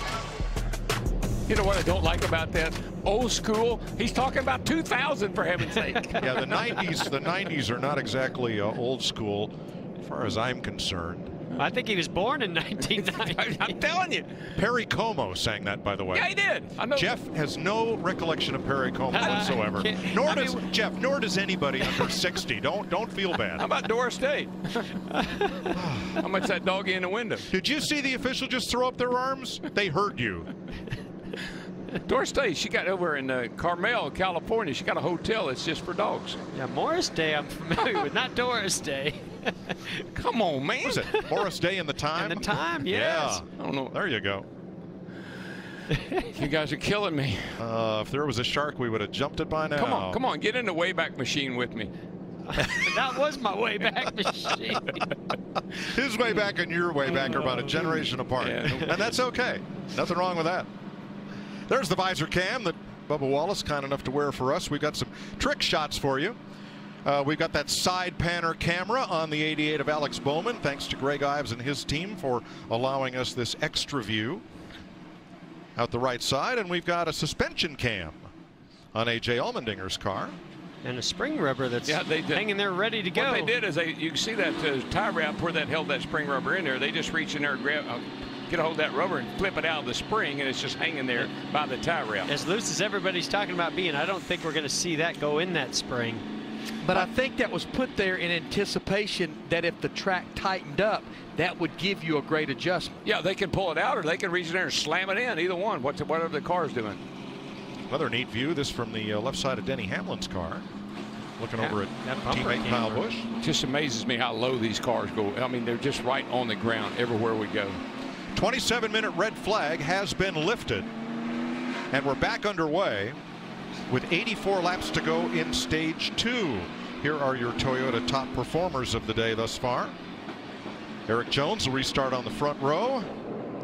Everybody's still on the lead lap in that list. In fact, we will restart with 26 lead lap cars. And Mike, people keep saying, what about the vortex? Folks, got to get the cars going. You got to create that turbulence to get that vortex to work. So we got to get these cars going around in circles. Your singing has created enough turbulence for one day. Will it go around in circles? I feel a vortex right up here in the booth. I had a car named Wilma one time. Will my car make it? Will my car blow up? Will my car win? We had a modified driver who raced as Willie Make It. That was the name painted on the car. Hey, you want to know a good name? And sometimes he did. You know a good name for a dog? Rex. Not R-E-X. W-R-E-K. Rex. Okay. What do you think? I think I'm going to think on that one for a while. No, come on, Rex. Hey, let's talk numbers. Let's get off of that. Let's talk some Darrell Waltrip numbers here. Well, if you want to talk about me, I know we can do that. Yeah, then you won't have to talk about you. Look at this. I looked this up this week and was blown away. August of 1977 to April 1984, 14 races, 9 wins, an average finish of 1.5, and 7 of those wins were in a row. Well, amazing. That's what helped me. I didn't fall out of many races here. And you did that with different teams. Yeah. That makes it even more impressive. The Gatorade team, and of course, when I went to Junior, and I always like to say this, with Junior Johnson, I had 2 and he had 2, and you put them together and we had 5. And that's really what made me good here. Fellas, we're going racing again. Woohoo! Look at that. Junebug.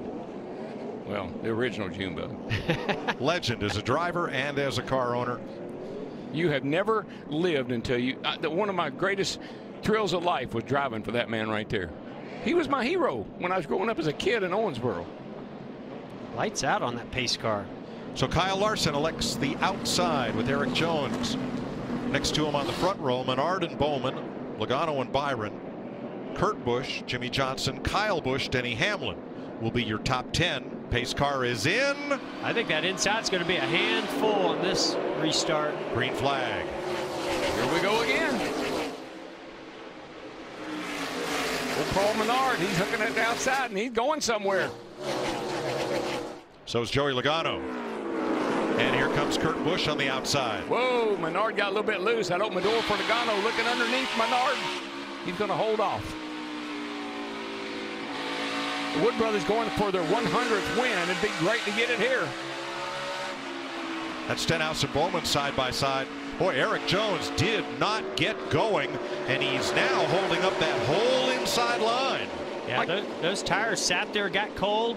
That traction compound, it needs some heat and temperature before it starts getting the grip that these drivers are looking for. Yeah, I think that's the whole key, Mike. It's got no heat in the tires, and the traction compound, it needs a little heat in it to get grippy. So right now, the first 10 drivers that restarted in the outside lane have moved into the top 10 spots. Boy, I tell you what, Joey Logano is all over Menard here. See what happens. Get that nice run off to high line there for turn 4. It gives you a little speedway. Busch is going to look to the outside. Straightaway. Oh, no, Denny Hamlin's to the inside of Kurt Busch. Getting pretty good up in here, boys. And Daniel Suarez, despite that injured thumb, he is right in the mix here in 6th. This race is working out perfect for Suarez. He hadn't had any long runs to really test that thumb. He's been able to hang in there pretty good. Yeah, and if anybody's hoping this thing only goes to the end of stage 2, he'd be one of them.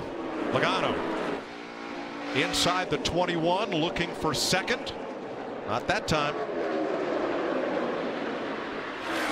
Paul Menard's just making life a little difficult for Joey Logano, so he can't get that traction up off the bottom of the racetrack. Hey, Jeff, if they keep racing like this, Kyle Larson will lap them. He's gone. Yeah, he's checked out. Long gone. Oh, Stenhouse gave Suarez a boot in turn 3. Yeah, I think Stenhouse is getting a little impatient with Suarez. Well, give Stenhouse some credit. Remember, he spun earlier with contact between Eric Jones and himself. Nice comeback. Eric Jones finally got to the top, but he's all the way back in 15th, along with, oh, he's way high. Yeah, that's too high. In turn 4, too high. Yeah, that car just has gone all the pieces. He's trying to find somewhere to hook up, but he can't find anywhere. Remember, that's where we saw Trevor Bayne lose control and spin out.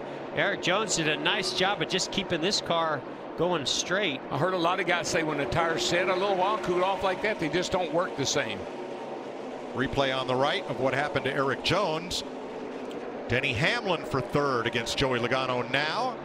And Ricky Stenhouse has moved up a spot. He is right behind Kurt Busch. Denny Hamlin struggled in practice trying to get the balance of this race car, the grip on the entry, but yet get it to turn the center. They found something right at the end of that happy hour, that final practice, and it's showing up now. Vince Stenhouse is looking to top 5 spot here. Well, and you guys mentioned it. Not only did he spin, but remember, Stenhouse had an uncontrolled tire penalty today as well. Now he's knocking on the door of the top 5. We've been talking all day about how much speed they've had, and he has shown it all day long. Yeah, Vince, we know he loves this track, and we know he's had a good race car, and now he's got a good position there on the track. So I expect big things out of that 17 car. Well, the big number is right there. That is the distance we've got to go to get to the end of stage 2. Boy, heck of a battle going on back here for 10th position. 48 of Jimmie Johnson on the outside. He just went by the 18 of Kyle Busch on the outside, now working the outside of the 3 of Austin Dillon, making that outside work. Yeah, that 48 car, Jeff, that's the best I've seen that car look this year, and it is fast. He can go around the outside about as good as anybody right now. He's gone by to the outside of Kurt Busch and made that pass. About the middle of the track, looks like there's a lot of grip right there. I think Kurt Busch has an issue. He's falling back. You're not seeing Kyle Larson because he's stepped out to a 5-second lead, but look at all this great battling as Kurt Busch coming to on pit the road. apron. He's coming in. He's going to go around. Oh, he held on. Man, he saved him. The banking really saved him. Obviously has a flat tire. But he held on. Boy, Mike, when they come off turn 2 or turn 4, somebody on the outside of you, man, that's treacherous. Woo! Matt? Kurt Busch reporting possible loose wheel on the 41. It was progressively getting worse. Did not want to take a chance anymore. Lateral loads here are just so intense on these race cars. Jack up. Left side's off, on, losing a lot of time here on the 41. Now, he was in 5th place when he came to pit road. Austin Dillon there in the 3 having a strong day. In 10th, Casey Kane right behind in 11th. Alex Bowman in 12th. And it looks like Almirola has rubbed all the letters off the left rear. Yeah, I think he's made slight contact with somebody just enough to push that fender on that left rear. There's not a lot of smoke there, but boy, I don't know how long you can go before that tire gets cut down. Well, I know there's a heck of a race back here, but let me tell you something. That 42 car, he's going to lap all of them. He is coming. He's coming up behind the pack here.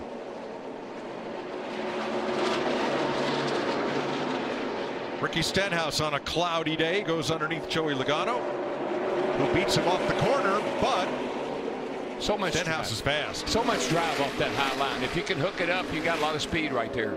Lapped car ahead, DJ Kennington. Whoa, that was a bump. That's a bump. That's a bump. That's a bump. Hello, 3 bumps.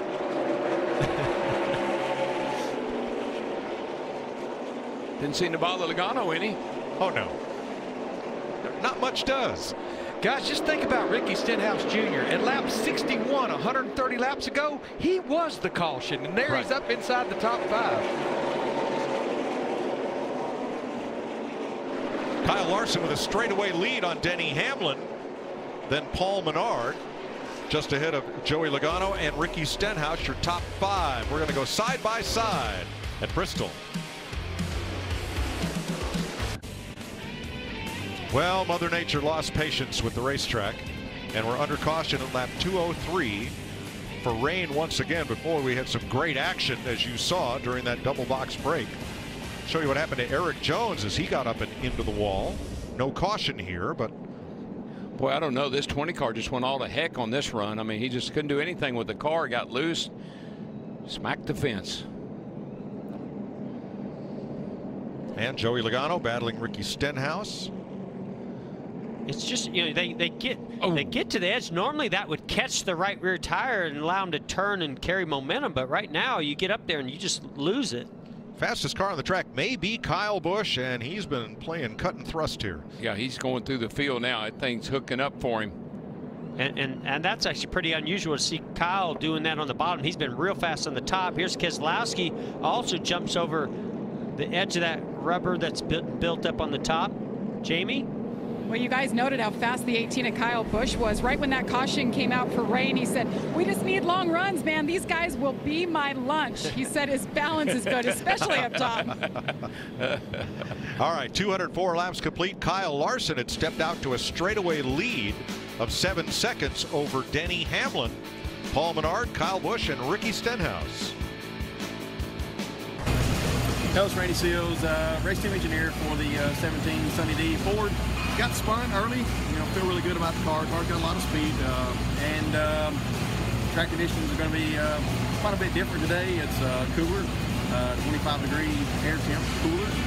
You never know, there'll be some grip because it's colder, and we'll have to see. And I think for that very reason right there, the track conditions being different, and I'm going to add in some other things. The caution before this one right here, back at lap 154, Kyle Larson, Eric Jones, Alex Bowman, Paul Menard, William Byron, Joey Logano, they elected to stay out. Everyone else pitted for 4 tires. So every car down there has 30-plus laps. Plus those tires have been sitting all night long.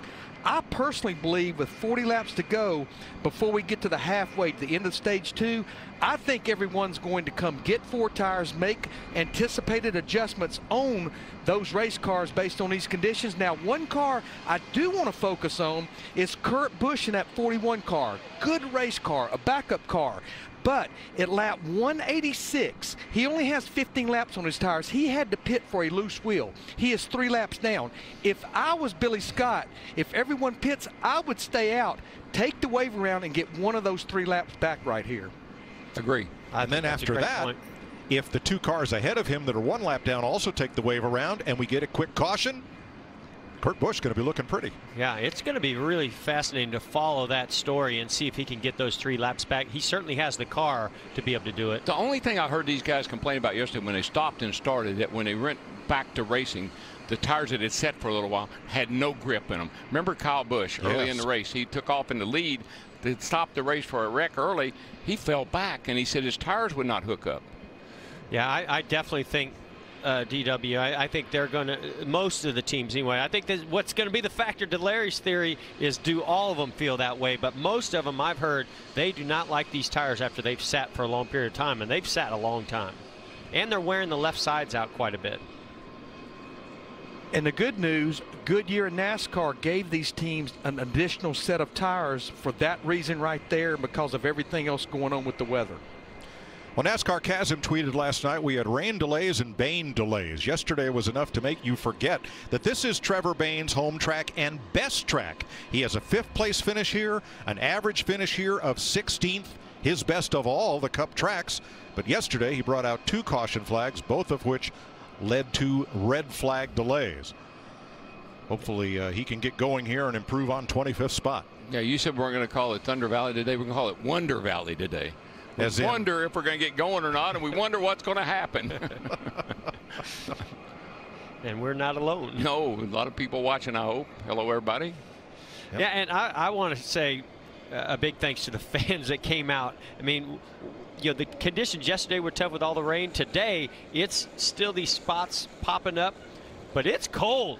And we've got some fans that came out to sit and watch this race, and that's awesome. Yeah, it's 42, 43 degrees out there. It is, and you know the cool thing? They closed schools today. In Sullivan County, Tennessee. Sullivan County, so you could come to the race, and you got in free today. There's one of those students right there. Look.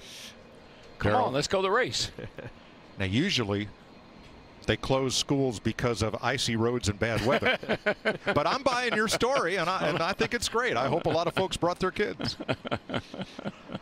For 18 years, we've never let the truth get in the way of a good story. No. Don't do that. Artie, I'd be careful showing fans in the stands. Some of those people may have called in sick to work today. Yes, they did. They have Bristol flu. Research. All right. Here's Joey Logano. Hey, did you hear about that light bulb party? What? No. Yeah, it was pretty lit. Was that's the best joke you got? That's for my daughter. That's a Monday joke. 30 seconds. We're going to start engines. I'm getting nervous. And get this party restarted. I'm getting all excited again. That's what that joke was for. Oh, because my I think a lot of drivers are nervous down there not knowing what's going to happen. The light bulb party. Everybody got lit. David Reagan probably liked to hear that joke. Back in Perry Como's day. Hey, now. Catch a falling star and put it in your pocket. Door stay. All right, How folks. much is that doggy Here we in the go. window?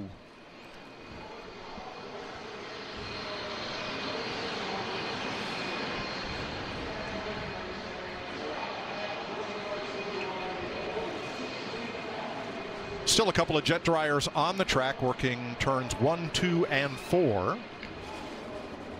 We're getting ready to put about 30-some jet dryers out there because the heat from the exhaust on the cars, the heat in the tires, that can do as much as some of these jet dryers going around here. So we have 23 cars on the lead lap as engines come to life. 2 drivers 1 lap down, Matt DiBenedetto and Trevor Bayne. Kurt Busch on a lap by himself, 3 laps down. Corey LaJoie, Reed Sorensen -4, Martin Truex -5, DJ Kennington 6, Chad Fincham in his Cup debut 10, Ty Dillon lost 18 laps, Chase Elliott 22, and Greg Galding 44. Now, Mike, I got to say, I don't think there's any real excuse for not knowing what you're going to do here because you've had 21 hours to think about it. But the big question, Darrell, is where and how are you going to find grip in the corners? Well, that's the unknown. I think they know whether they're going to come down pit road, take 2, 4 tires, whatever their strategy is right now once that pit road opens. But I can promise you nobody, not an engineer, a crew chief, or a driver has any clue what the car is going to do on track. Yesterday, Mike, remember back to the race late, about 150, 60 laps, that bottom kind of wore out a little bit, wore off a little bit, and they were starting to run the middle of the racetrack. I think we're going to see guys avoid that bottom for a little while. There was one point yesterday when we had a legitimate 3 and almost a 4-groove racetrack in the corners. And see, cooler temperatures only, to me, makes that take longer because that top groove also needs heat.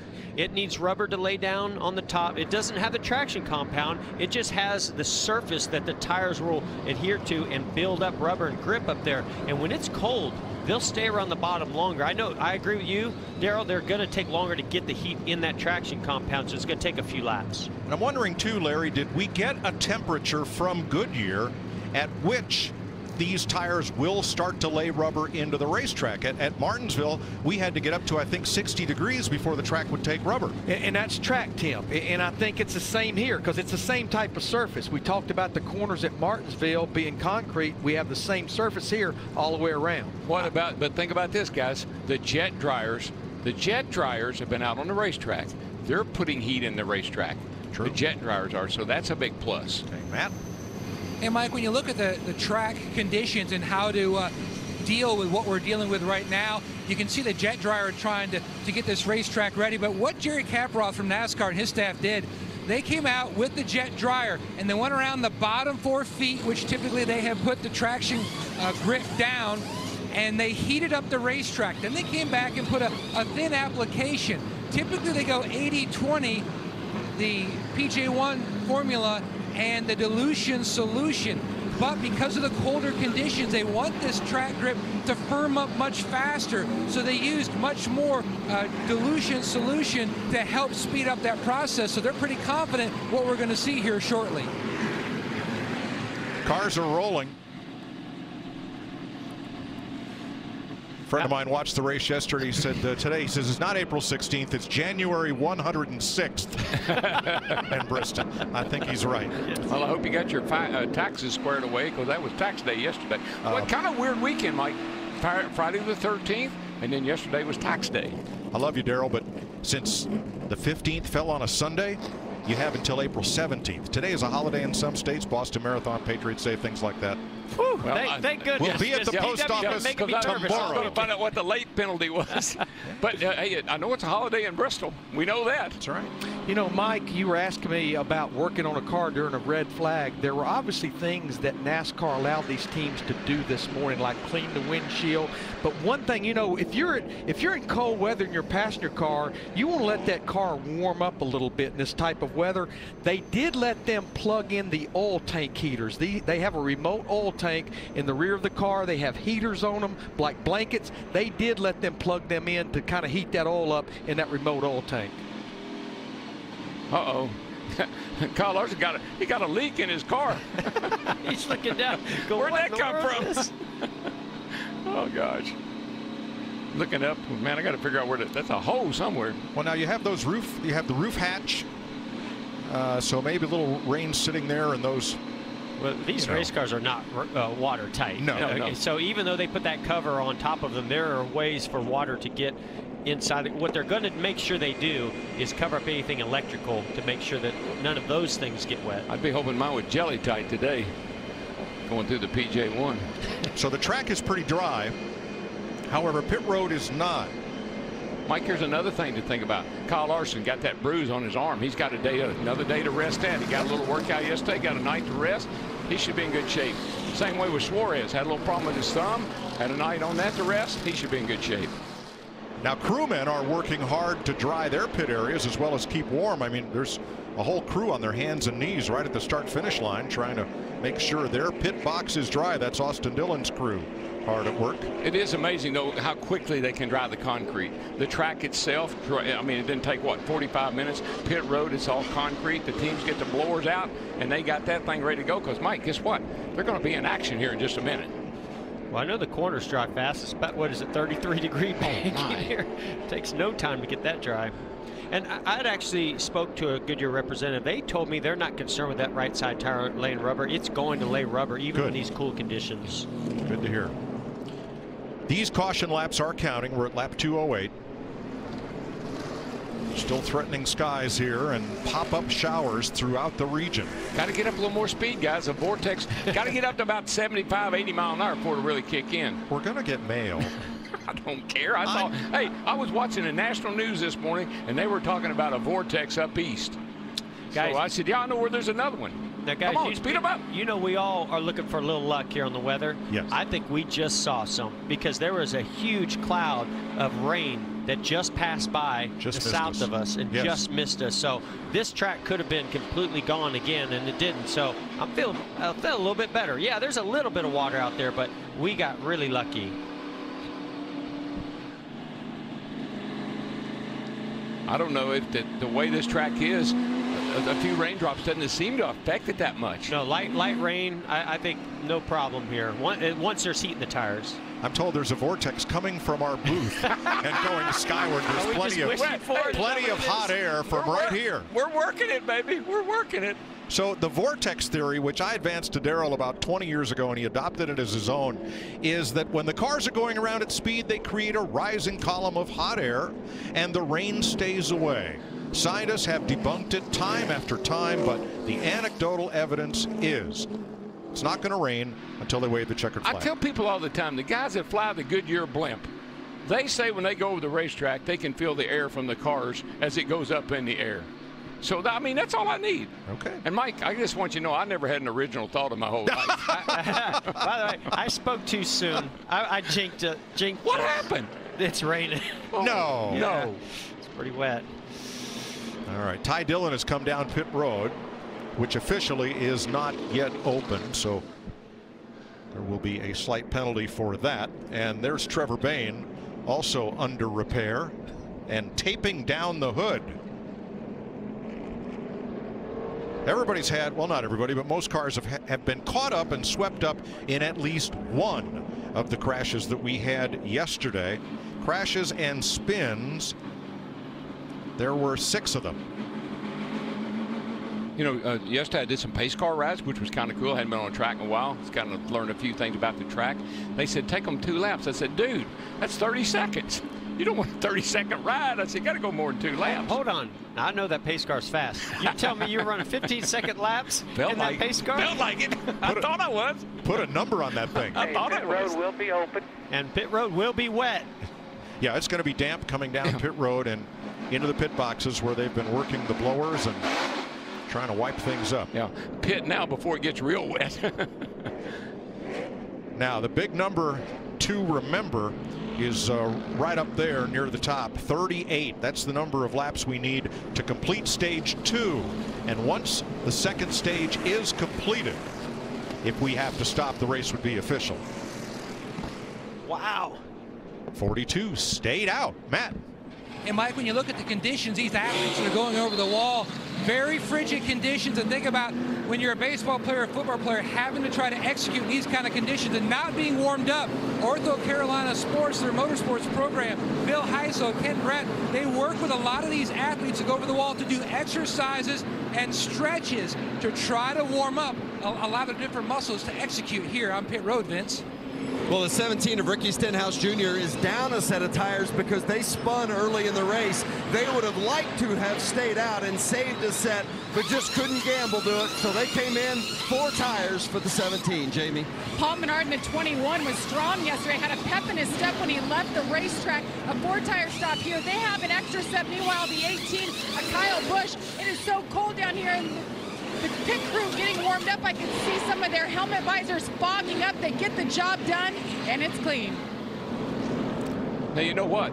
Think about the 42. He's up front. If there is a caution, he's out of harm's way in most cases. The other thing is, those crew chiefs figured out, what if we let Kyle Busch get back on the, what if he does get back, or Kurt Busch get a lap back? That's one for him. What if he gets another lap back? That's a fast car. They want to keep a lap down or 2. The problem for Kurt Busch is the leader stayed out. Yeah, and then there was one. So Kyle Larson and Ryan Newman did not pit.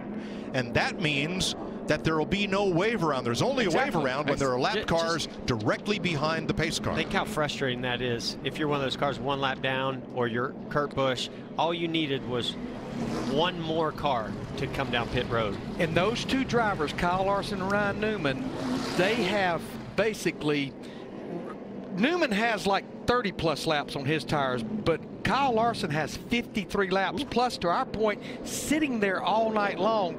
But maybe they're starting to think, you know what, we're racing for lap 250 right now, the way this weather's acting. I just like this strategy. I mean, first of all, you keep a fast car laps down. That's important. Second of all, you're on the front row, out of harm's way. That's important. I think there's more pluses than there are minuses. Well, I think it's a great call if we only go 40, or we get to the end of this stage. I think he'll be fine at the end of this stage.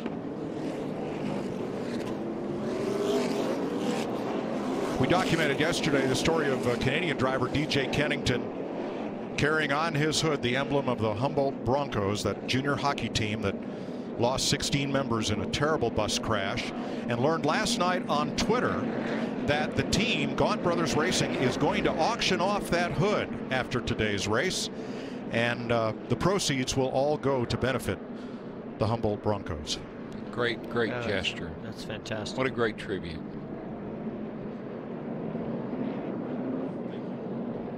Hey guys, I think I heard him say 1 to go. 1 to go. Am I hearing that right? Lights are still on the pace car. There's the signal. There it is. Heart rates just went up a few ticks. Yeah. Not just mine. Now, that means Kurt Busch is going to drop back. Lead lap cars will line up toward the front of the field, so he does not get a wave around. He remains 3 laps down, as does Trevor Bayne, and we'll double check on Matt DiBenedetto here. Boy, just think about poor Kurt Busch, that close to maybe pulling off a cool strategy. Now he's got to regroup. Matt DiBenedetto was the free pass, going back to the caution that put us under the red flag at lap 203. So DiBenedetto is back on the lead lap, 24 lead lap cars. Bain alone 1 lap down, and then Kurt Busch 3 laps down. Guys, we're coming to green again. Woo-hoo! Yes, we are. Can't wait to see what happens on that bottom group. I can't wait either. Neither can Kyle Larson and Ryan Newman. Here we go.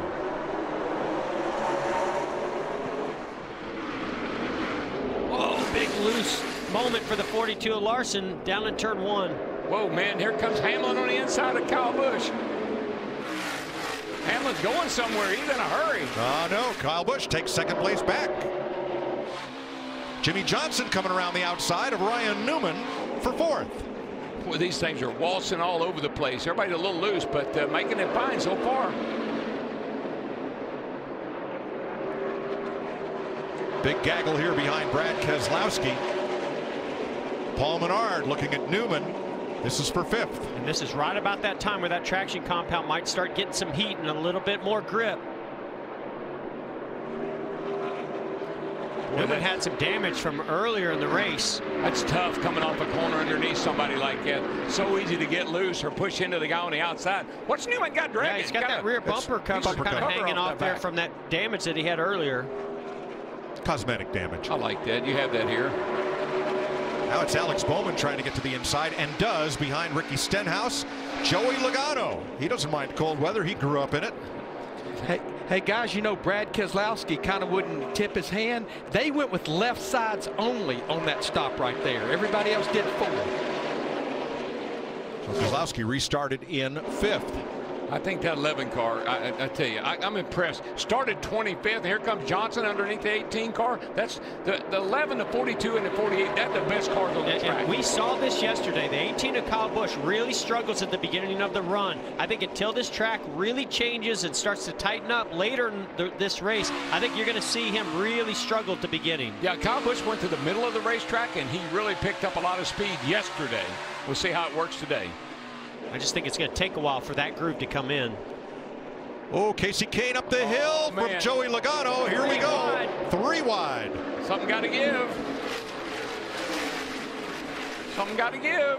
No, we've got a 3-groove racetrack, Darrell. 95 had to give. Oh, he might have a problem. I think he has a tire. Yeah, saw some debris. Yeah. Yep. Something flew off that car in turn 2, but it's sitting way up above the groove. Pretty big piece of debris over in high groove of turn 2. Riding with Alex Bowman. Kevin Harvick just ahead, 7th place. Alex Bowman's been putting together a great race so far. They had some issues start on the inside of one of the restarts before that rain came yesterday, but fast car for him. Yeah, he and the 24, those 2 cars have been pretty good for Hendrick today. Yeah, and of course the Jimmy H, 48's right there too. Bubba Wallace, Joey Logano going at it here. And we see Eric Jones there. He was so fast earlier in this race, made some slight contact to the outside wall, turn 4, and it's just not been able to recover. Casey Kane has made it to pit road as the battle is joined for 2nd. Jimmy Johnson. Hey, let's not forget, a year ago on a Monday, Jimmy Johnson won this race. Well, he's looking pretty good today. He's a little bit faster than the 11 car right now, trying to find a way around him, and I think he's going to find it right here. I think his car looks a lot like it did a year ago. Loose off. Really turning good. Kyle Busch trying to repass his teammate Hamlin. Does so. Seems like Kyle Busch's car is not real good on a restart, but after 5, 10, 15 laps, it really comes alive. Keselowski trying to take advantage. The 66 is up there in the way, and Keselowski uses Chad Fincham as a pick to hold off Hamlin. Yeah, nice move by Hamlin not to get in the back of that 66, because that was close. Boy, by the way, Kyle Larson is gone. Oh, he was. Remember yesterday, he had about a 10 or 12 second lead on everybody when he started up front like he did here just now. Just like you said, DW, we documented that 18 car. He doesn't like his car for, you know, whatever it is, 10, 15 laps. But boy, when it starts to come in, watch out. He's the only car I see out here right now that can compete with that 42 car. Larson putting the pressure on the 48. Jamie? Remember, one of the last things we heard Kyle say in the race yesterday was, man, if we get a long run, these guys in front of me will be my lunch. Well, you're right. It is still needing a a long run for this car to come to him. But I talked to Adam Stevens, his crew chief, and he said we cannot focus on how the car is handling now. We need to look ahead to the end of the race, because this track, as he bumps Jimmy, the bump and run that goes around the 48. So the car, they're thinking about the end of the race and how it handles then, guys. Boy, Bubba Wallace working on Clint Bowyer and Eric Almirola here. Bubba's just a little impatient today. He's getting the job done, though. Oh, 3 wide down into turn 1. Oh, that was almost huge. What a great save by Clint Bowyer. You just can't. It's too early to make a move like that. I don't think that was really. That's a rookie move. Yeah, but what we saw. Newman gave Bowyer a big shot getting into 3, but he held on to it. Yeah, Bowyer, I'm afraid, was holding up the 43, who is now scooted past him by about 6 car lengths. But all that Bubba Wallace had to do is wait another lap or 2, and he would have made that move. You just can't go 3 wide here into turn 1 this early in the race. When you got a yellow bumper, every lap is urgent. you don't pace yourself. You just go hard. Martin Truex laps down from being involved in the first crash of yesterday. 6 laps down as Keselowski goes by with Kyle Busch now 2nd and 3rd. I am so impressed with these left side tires on this 2 car. I did not think that was going to work as well as it has, Larry. It took just a few laps for him to come in, and I'm going to tell you what, he is running that 42 car down right now. I don't know if it's going to be enough laps to get there before the end of stage 2, but he's running him down. Well, we've heard that the PJ1, the traction control stuff, is it's really working the left side tires hard. Keselowski must have known that. He made a good call there. Where I've really seen that those older tires on the 42 Larson are not working as well as those guys with newer tires is as he's caught lap traffic. He just doesn't seem to have as many options to be able to move around some of these cars. Remember, a lot of those cars do have fresh tires that he's coming up to lap. There's a heck of a battle right here between the 21, 24, and the 43. I mean, they're going at each other.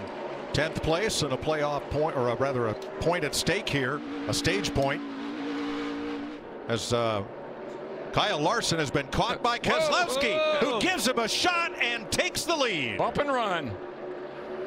It's Bristol. That's what I like, baby. Kyle Larson last got tires at lap 122. Oh, look at Larson trying to pay him back. Larson appreciate that. I guarantee he's one of those guys. He didn't like that one bit. And going to get a little dicey here between these 3 leaders.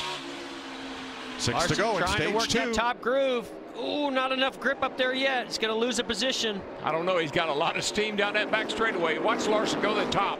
Brad, well, look at Brad. He wants the bottom. Corey LaJoie is there. Brad gives him a bump, says, get out of my way. I'm the leader. I'm coming through. Oh. And there he goes. Wow. That's what I like. Trevor Bayne goes a lap down to the leader. 3 to go. I love that move right there. He pushes Corey LaJoie. Corey LaJoie goes into the back bumper of the 6 of Bayne, and he goes by both of them for Keselowski. And then how you play croquet, you send the other ball. Yeah. Boy, it's kind of a cat and mouse game right now. What lane do I want to be in? Which way are these slower cars going to go? Looked like Kyle Busch chose a good line that time. And it looked like the 42's tires, Larson's tires, were on there just about 10 laps too long. Final lap, stage 2. I still think 42 mission accomplished. Kept the 41 3 laps down. I don't know if that was in their mind or not, but it could have been. And he'll get an up front finish. 3rd stage win of the season. Counting stage 1 yesterday for Brad Keselowski. Kyle Busch in 2nd, Jimmy Johnson, Denny Hamlin, Kyle Larson, and Bubba Wallace gets the final point for stage 2. Brad Keselowski 2 for 2.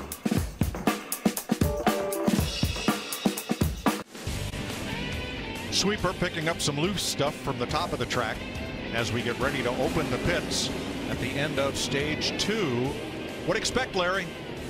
I think we're going to see varying strategy here. We know Kyle Larson, he has to come. It looks like to me about everybody's coming, but Matt, we may see some left sides only.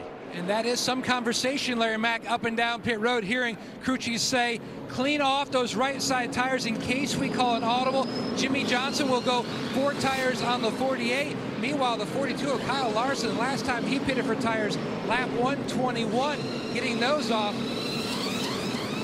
Vince. The 17 of Ricky Stenhouse Jr. suffered some pretty significant damage when they checked up on the restart, and he got hit in the back end. So they're going to do some damage repair, particularly on the right rear and the right side. He'll do right side tires now, then he'll exit the pits, and they'll come back and do the left sides on the next stop. Jamie?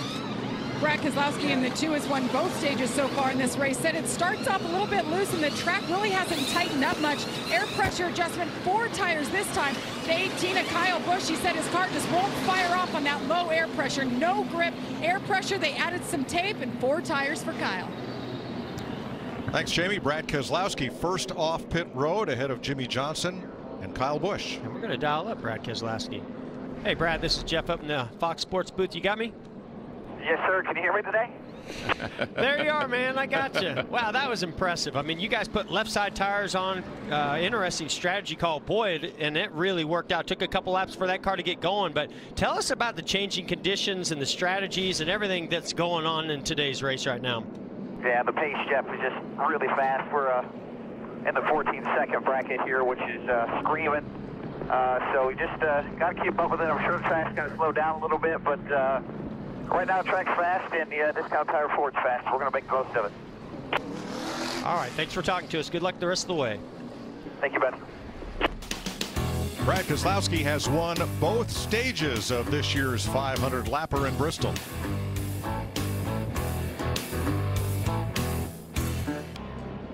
Welcome back to Monster Energy Series Racing from Bristol. 260 complete, stage 3. Now, to get the final point in that stage, Bubba Wallace used the chrome horn first on William Byron and then on Paul Menard. We saw a lot of aggressive driving out of Bubba Wallace. And you're going to see a lot of damage to left rear quarter panels all throughout this field. But I mean, a nice move. I know he, I didn't like the 3 wide that he did earlier, but that's all good. I mean, especially when you know that there's some rain in the air. Yeah, you know what I like about that? Drew Blickenshire said, look, we got that right front. We got her beefed up pretty good. Use it. Multiple pit stops for Ricky Stenhouse. Doesn't even look like it's scratched. Nothing. Stenhouse had to make a couple of stops because on the last restart, when Ryan Newman didn't get going quite as fast as the leader, it really stacked everybody up on the inside lane, and Ricky's car pretty much got the worst of it. Yeah, it seemed like that whole inside lane, there was a lot of wheel spin, not a lot of grip, and that whole lane didn't go. I think it'll be a little different story this time. Everybody on fresh tires. I think we'll see a little bit different restart. But I tell you, that first 10 cars right up there, there's some serious racing going on right up there amongst those first 10. Ford Chevrolet on the front row, Toyota's in row 2, Chevy's in row 3 as they approach the Geico restart zone. Green flag.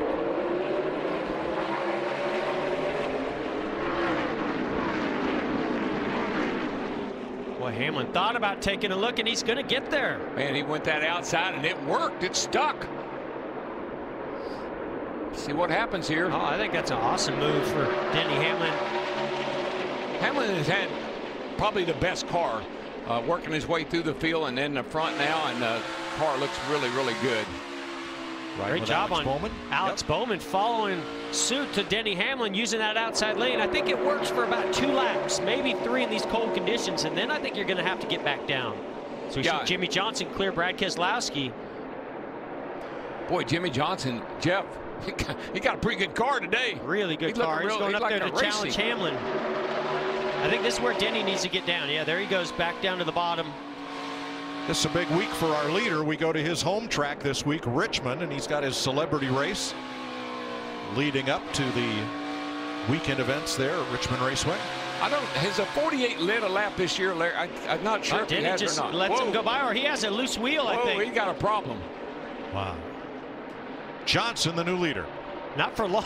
I don't know. That's 2 cars. Putting heat on on Jimmy. Goes to the inside. Man, Brent Keselowski get back that gas and come off a corner wide open. That was a cool move. This reminds me of the 18 of Kyle Busch. His car's not really good for the first maybe 5-10 laps, but just gets better and better as the run goes on. And Jimmy Johnson's the opposite. His car takes off great. Yeah, I think that 2 car, though, overall, from the beginning to the end, is the best car.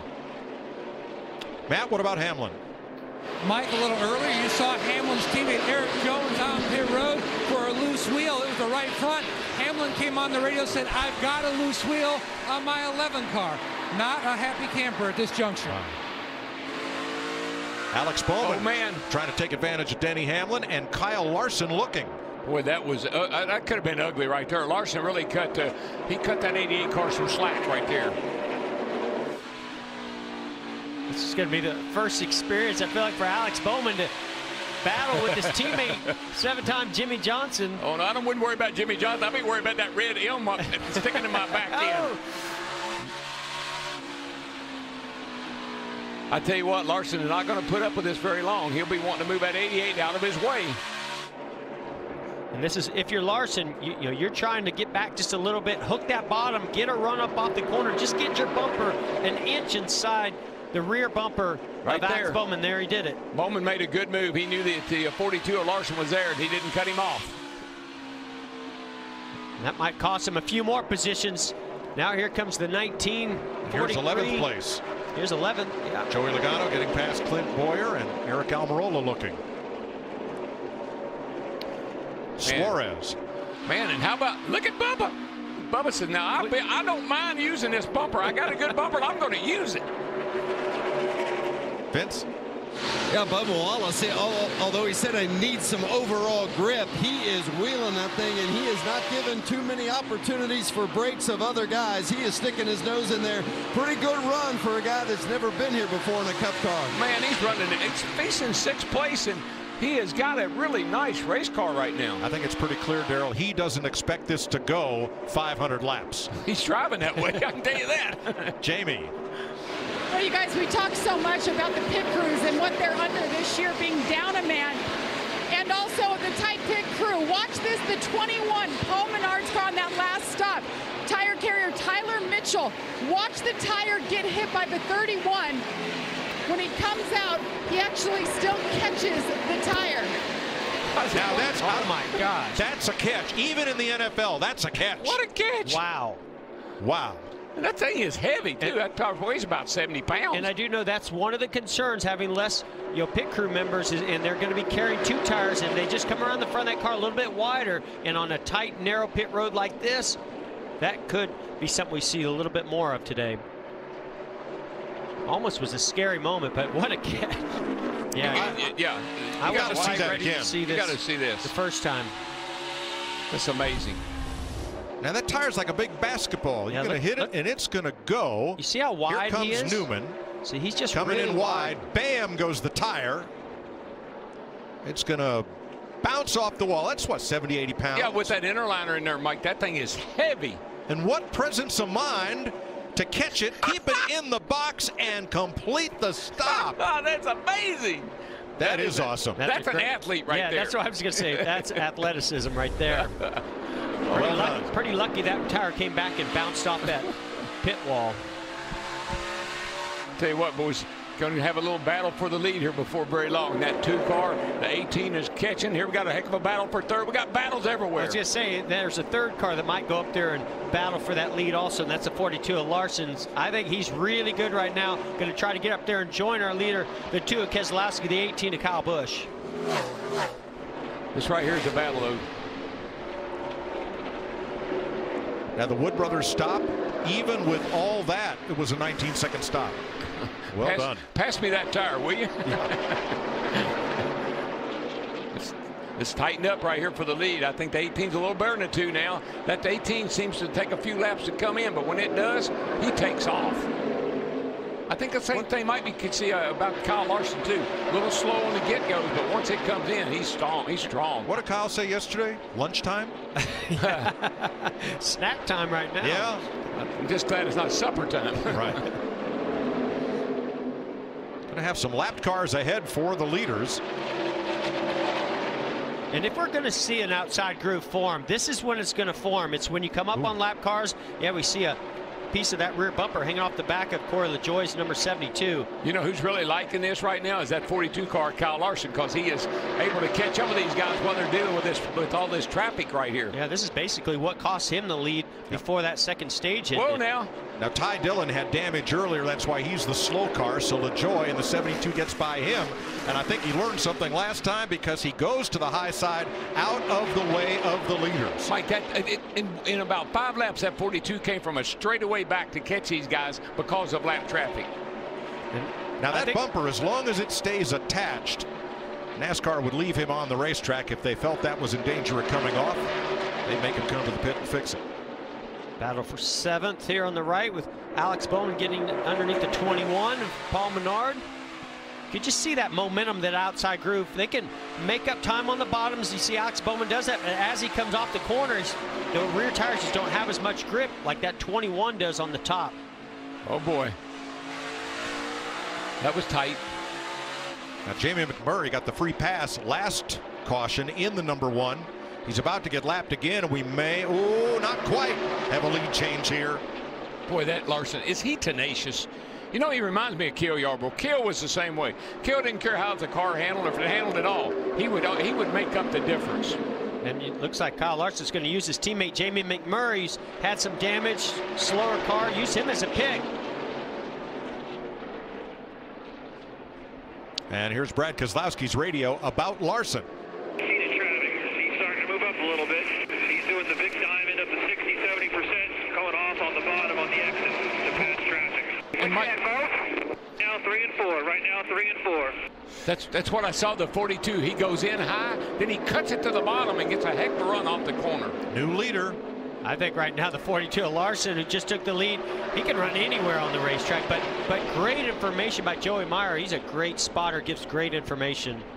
Lap traffic log jam here. Kennington on the outside, and on the bottom is the 00.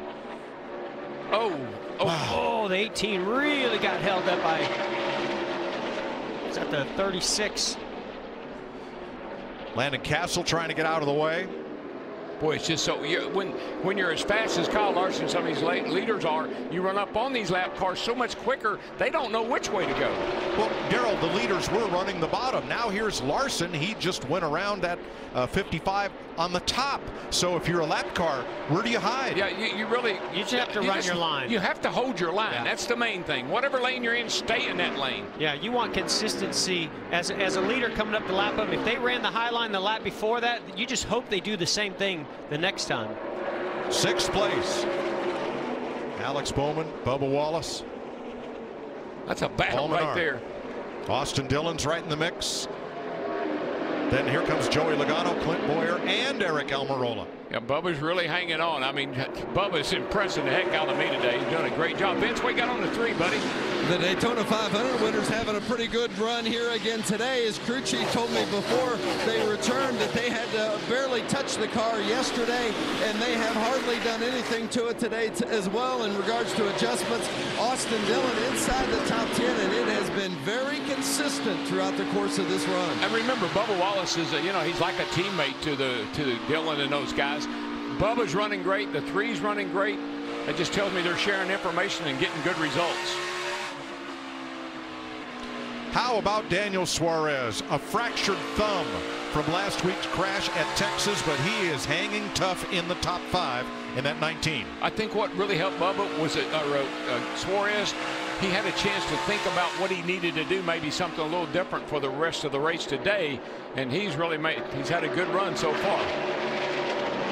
Matt DiBenedetto trying to get out of the way of Keselowski now.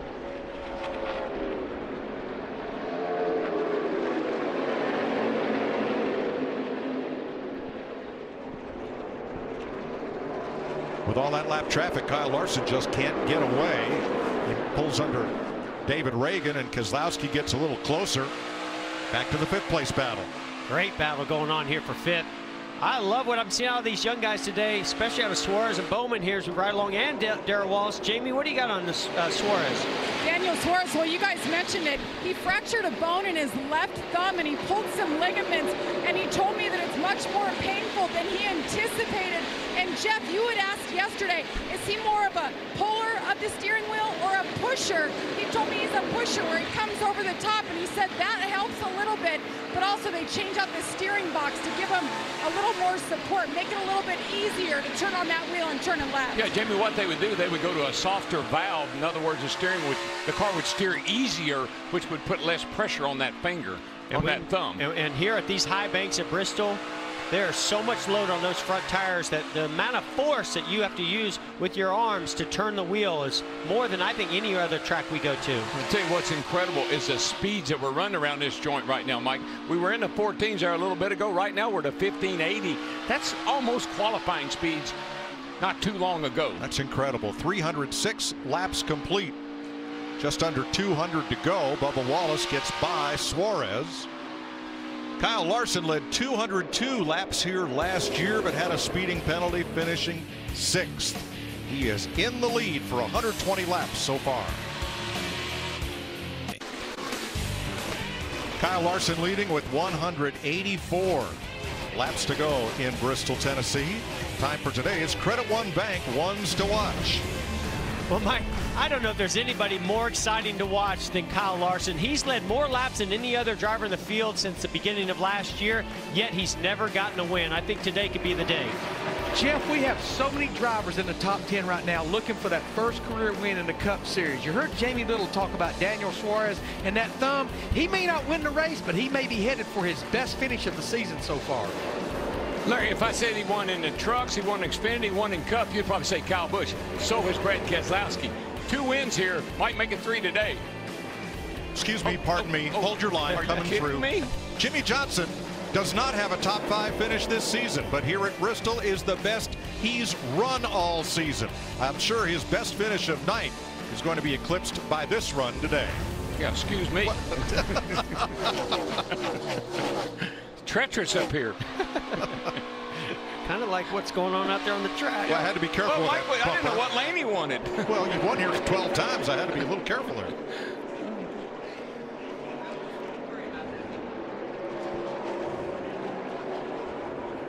Kyle Busch on the move.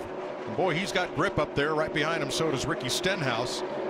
But Stenhouse now 1 lap down. Mike, as a driver, one of the things I love to do here at Bristol was when I had a good car is how you pick your way through traffic, the decisions that you make. You look far ahead at the next car you're coming to, whether it's for position or a lap car. And I think that Kyle Busch and Kyle Larson, they're doing a masterful job of it, and it is fun to watch. Yeah, when you have a good car, like you said, but I think what really is helping now is you got 2 good grooves. The bottom groove is still usable, but that top groove has come in. Whoa! Newman turns Larson. Are you kidding I me? thought Larson came down on the 31, I'll be honest. I thought he cut it too close. I agree, Great job Jeff. of keeping it out of the inside wall. Yeah, Jeff, I agree. Newman, or rather Larson, saw the lap traffic piling up kind of in front of him, clogging up, and he made a quick, very abrupt lane change and got turned around. I think Larson's... Oh, see that roof flap? Tell you the one thing. material that keeps it from opening up too far. They're talking about a talented young man, though. Anybody else would have been in the wall. Now watch this. So Newman gets a pretty decent run on the bottom. Yeah, see, Kyle's been diving in that corner, up high and then diving down low. Newman was there. And just all clogged up right there. But not to hit anything.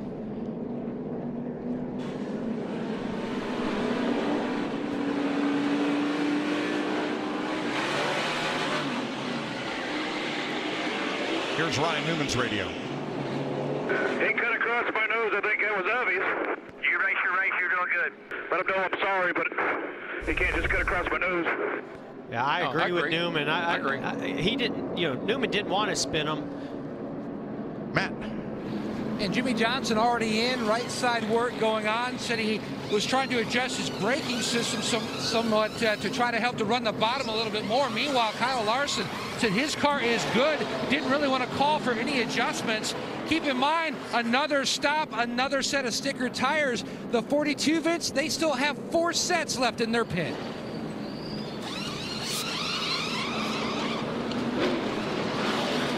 is in the pits, and Bubba Wallace has brought it in. He said the handling in 1 and 2 has gone away all of a sudden. Drew Blickensderfer, the crew chief, told his crew, just maintain nice and steady, no mistakes on this pit stop. The crew doing just that. Wallace is down and away, a little slow in the left rear, Jamie. Brad Keselowski, they worked on the turn through the middle of the corner there, and the 18 of Kyle Busch is saying he lacked grip overall, the front and the back sliding out. They were good stops on both.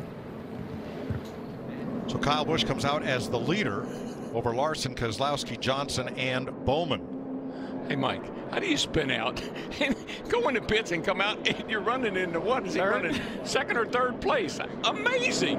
Yes, you don't stop. You spin, but you don't stop. Oh, my gosh. Gosh. Let's have another look here. Now watch the 41 and the 10. They're teammates. Maybe one cut the other a little slack, but when the 42 tries to go to the bottom, that lane's not open. Yeah, the 42's been making that move in high in the middle of 3 and 4 and then diamond in the corner off. We heard him talk about that. Just happened to be somebody there this time that he wasn't clear. Yeah, Larson had no idea the 31 was going to be down there when he got there, and the 31 had no idea the 42. Wow, great move to avoid that by the 18 of Kyle Busch and some others. Just watch the rear tires. It's going back. But when it's about time to go forward, he jams it in gear, I guess, and he takes off and stays out of the wall.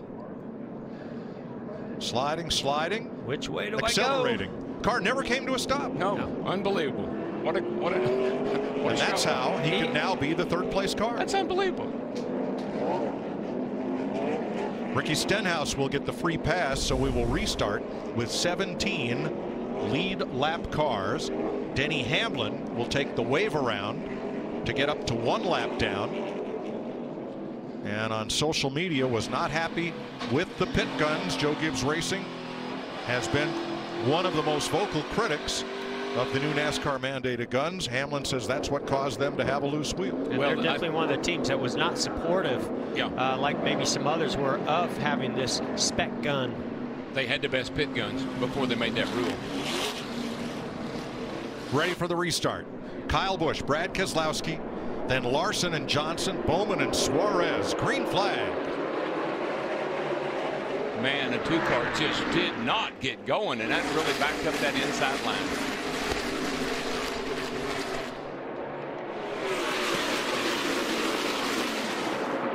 A little sunshine pokes through. Not much, but a little. It seems like every driver who's been at the front on the inside lane has had trouble getting going these last 2 days here. You just have to have some temperature in those tires, and in the rubber that's laid down on that traction compound on the bottom groove. It just takes 2 or 3 laps, and then that's the preferred place. Hey, what?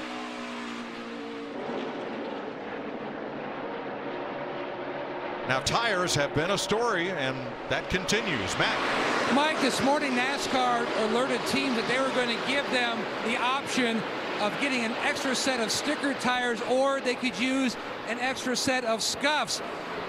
Goodyear loaded up a hauler down at their complex in Cornelius, North Carolina, and brought that trailer load of tires up here. The problem is the race is underway, so the Goodyear technicians, those folks are bringing those tires through the tunnel down to their mounting and dismounting station down in the middle of turns 1 and 2. All this extra effort to put on a great show for the fans, and it certainly is appreciated by all. Okay, what we're seeing a great show right now. The battle between that 3 car and a 42 of Dillon and Larson. They are working it, man, and that 3 car is going somewhere. Somebody that's not going somewhere is the 42 of Larson. We see Kevin Harvick put some pressure on him, but these last couple laps, 42 of Larson's been really sideways. I think he's got to recover from that spin. Well, now here's Harvick pressuring. When the caution came out, Kevin Harvick was about to go a lap down, so that caution was certainly a benefit to the 4. Hearing about a tire rub for Kyle Larson, left rear.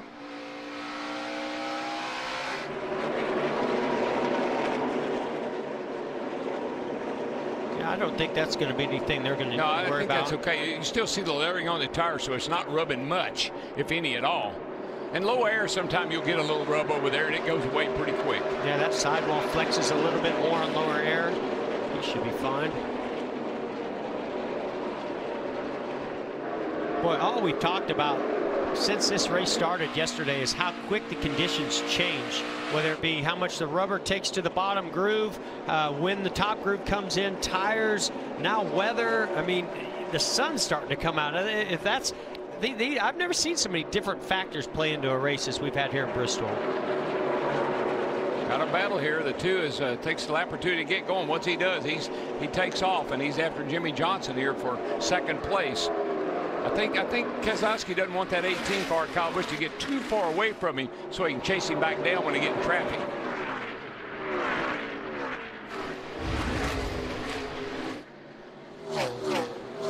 I'm really impressed with Jimmie Johnson today, though. He drove a smart race, got a good race car, and he's doing a really nice job on this treacherous track.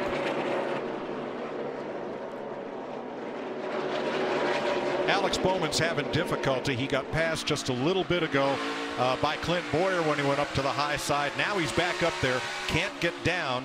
Almirola, Menard, and Newman are going to try to take advantage of the 88 here. Yeah, I think Bowman in the 88 looked like his car's a little bit loose on this run. I see it jump sideways every now and then. That's what's got him back here where he is. See him. Change for position for second place. Keselowski, I think that was Jimmie Johnson just being smart, like you said, Daryl. Yep. He just really knows this is going to be a long run here. His car maybe isn't quite as good at this stage as the 2, and he just let him go. What I see with the 2, watch him in turn 3 and 4 down here. He gets that left side tire right down on that bottom, right there where that asphalt meets the concrete. There's a lot of grip right there if you can get in it. 155 laps to go as Keselowski sets off after Kyle Busch, who leads by 1 3/4 seconds, and we go side by side. Reed Sorensen running in 27th position, slams the turn 3 wall at lap 353. Man, he hit it hard too. See what happens here. Oh, boy, that's way early. I wonder if that's not a tire. Almost got to believe it was, because that thing turned sideways before it ever got to the corner. Looks like he ran over something, cut the tire, left rear, if I had to guess. Yeah, I'd say a left rear the way it jumped around, but gosh, it might hit that hard. Single car incident. David Reagan should get the free pass on this, the umpteenth caution of the race. I'm gonna have to refigure. I need a second sheet of paper. 87 laps of caution so far. 146 to go. 12th caution flag. What do you think, Larry? I mean, you can make it to the end from here. They have 24 laps on their tires, but I do have to believe there is a little bit of a concern. I'm going to go back to Matt Yoakum's report. These guys are using a lot of sets of tires. We're getting down to some teams that only has 2 or 3 sets left, but I think if I was calling a shots on a car right now, I would come and get lefts only right here. Okay. I would do lefts only. Well, I think I'd get 4 right here and maybe get lefts at the end. But that just might be what I think. Yeah, and certainly we saw the 2 of Keselowski. He liked when he had lefts. That's when he went up, took the lead, and won that stage. I think you freshen all 4 tires up here, then that gives you some options if you have to pit maybe later on and later in the race. I really like the job Keselowski has done today. He's won some stages. Driven a great race. The car is clean. I don't think I've seen him in any really harm's way at all. Really running a smart race. Isn't that typical Bristol, where the leader has a clean, unmolested car and everybody else is banged all to pieces? I agree. I agree. So I got a driver who wants 4. I've got a crew chief who says 2. Who makes the call? I won every call I made except for a man named Earnhardt. Yeah. I told him 2 tires one time. He said, I'm in and I'm not leaving till you give me 4. That's what I was going to say. I was going to say it depends on if your driver's Kyle Busch or Kyle Larson. Yeah. My preference would be 4 right now. You're under caution. You get a chance to throw 4 tires on this thing. That opens the door for some options later in the race. They're having difficulty hooking up Reed Sorensen's car to get it off the track here, so no, will be extended for a Hammond little bit. Always asks me, what do you want to do? If I had not taken left side tires and experienced what it was like either in practice or in this race, I would be very hesitant to want to take 2. Now, Keselowski took them and it paid off pretty well. If you're going to try it earlier. I don't think you want to do left sides later in this race without knowing what they're like. We'll find out what they do as soon as they open pit road. Welcome back to Monster Energy Series Racing for Bristol. Pit road is open. What will they do? Matt.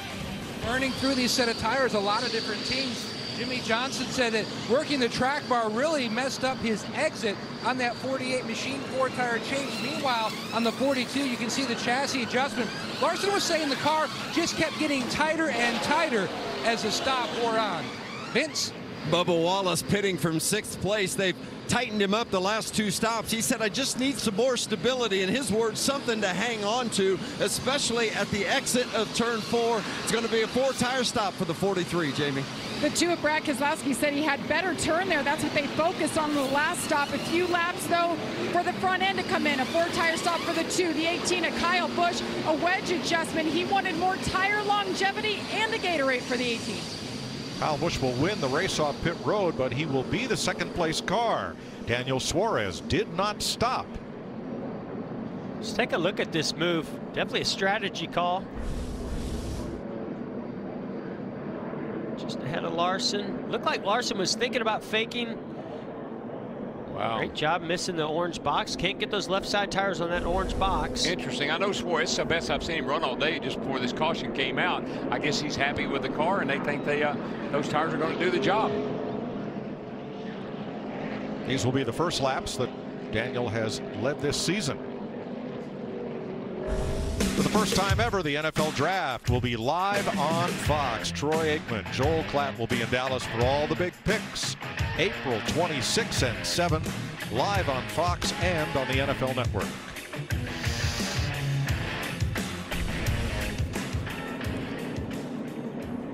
When you see those swerving the cars around like that, Mike, basically what you're doing, a crew chief or remind your spotter, clean them up. All that rubber we see on the racetrack, you want to get all that knocked off the tires before we go back to green. So you'll constantly be cleaning those tires off. Chase Elliott too fast on pit road, and Kevin Harvick coming back in for a loose wheel. Boy, they have had their problems with loose wheels last week in Texas and again this week.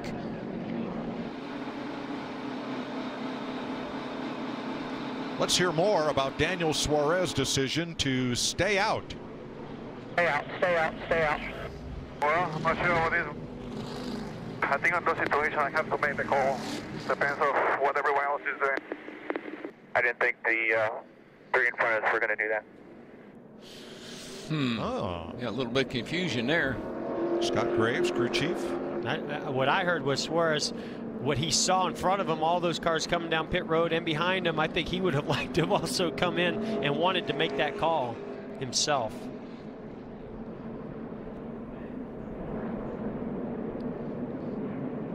Well, this will be interesting to see how Suarez can go against his teammate here, Kyle Busch. Kyle Busch will be alongside when we get ready to restart.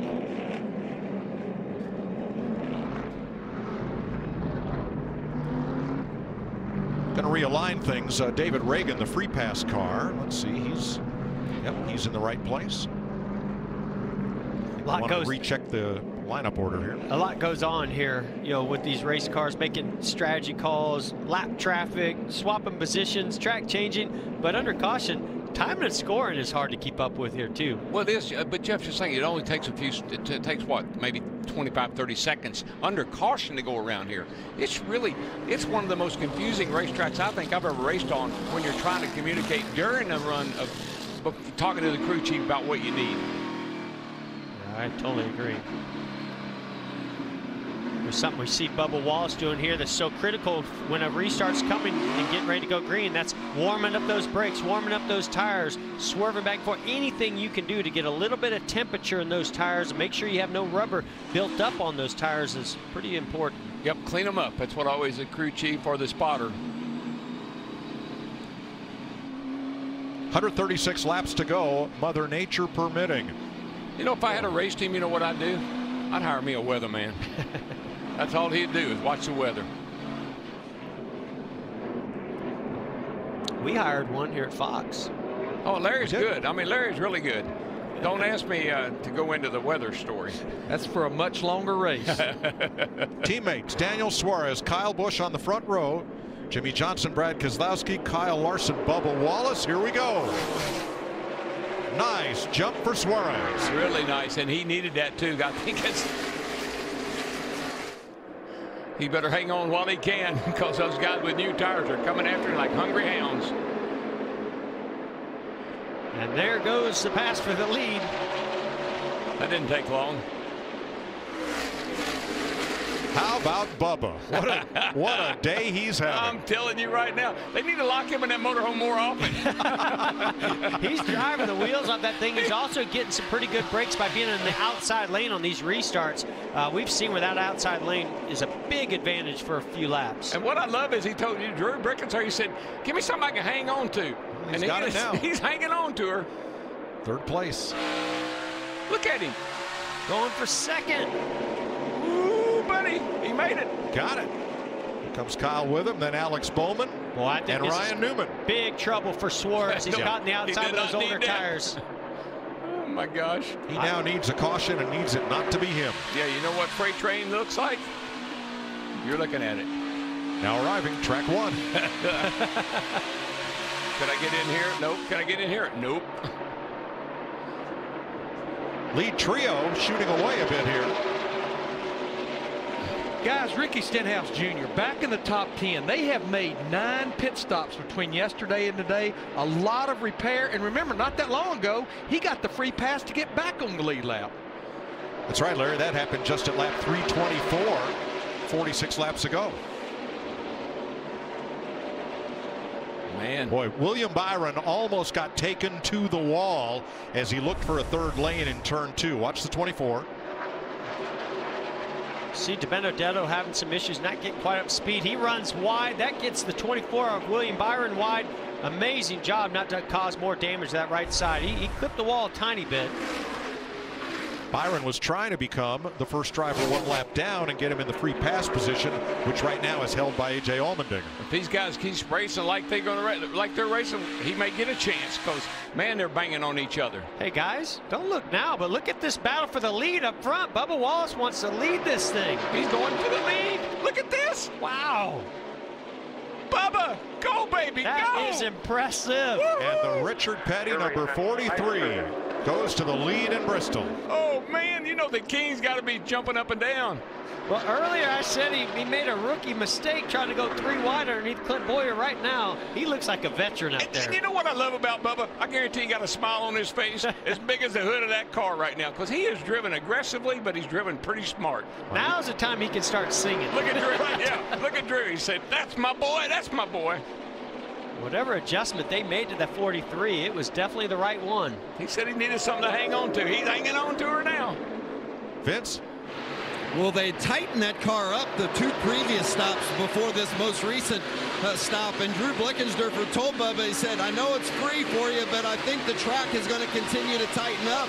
So it should come to us. And that has certainly been the case. And exit of turn 4, they were having a little issue with it snapping, but that seems to have stabilized as well. And you can see the 43 looks pretty sporty out front. He really does, Vince. And what he's got to do now is be cool. You know, be cool. First career laps led in the Monster Energy Series for Bubba Wallace. He's the 8th different driver to lead today. And huge kudos to that move, or that call by freeing the car up and knowing what the track conditions are going to do. Now what's he going to do against Kyle Busch? Kyle is really working him hard. He's kind of hammered on that rear bumper. I think Bubba would be smart to maybe give a little bit right here, and he did. And here comes Newman. Yeah, great job. Whatever adjustments and things that Ryan Newman's been doing. I mean, remember, not long ago, he had that contact with the 42 of Kyle Larson. Now he's up in 2nd position. It's just this racetrack, it just ebbs and flows. You have the early going when you got some guys, then you got the middle going, but at the end, we're getting down near the end, 119 to go. It's time to use them.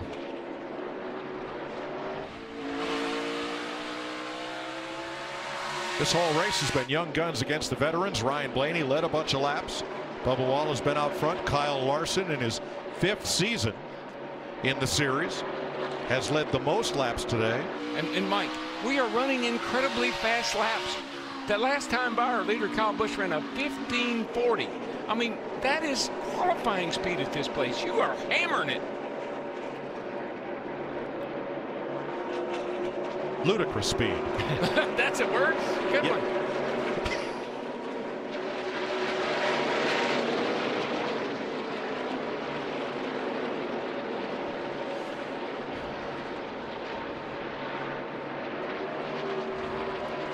116 laps to go.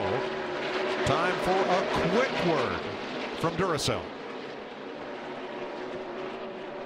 This is the #1 trusted brand. Let's talk about Kyle Busch, this 18 team, and his crew chief, Adam Stevens. This is their 4th season together as a driver-crew chief combination. And you see right there in 2015, Kyle returned from injuries. And in those 25 races, they won 5 races and the 2015 Cup Championship. And they have won a total of 15 races together, including Texas last week, and made the championship 3 out of 4 years. I think it's safe to say they are together, the Duracell Driving Trust. Thanks, Larry. Boy, the rain is all but upon us here at Bristol Motor Speedway. Once again, Kyle Busch out in front, 112 to go. Kyle Larson 0.6 of a second back. Everybody racing like it's the last lap, and Denny Hamlin has now moved up to the free pass position should we get another caution. Brad Keselowski backing up as the 17 Stenhouse goes by, and the caution is out for rain. Yeah, Mike, I mean, we could just see it coming over behind the grandstand over off 3 and 4. It looked like just a matter of time before it's going to hit the track.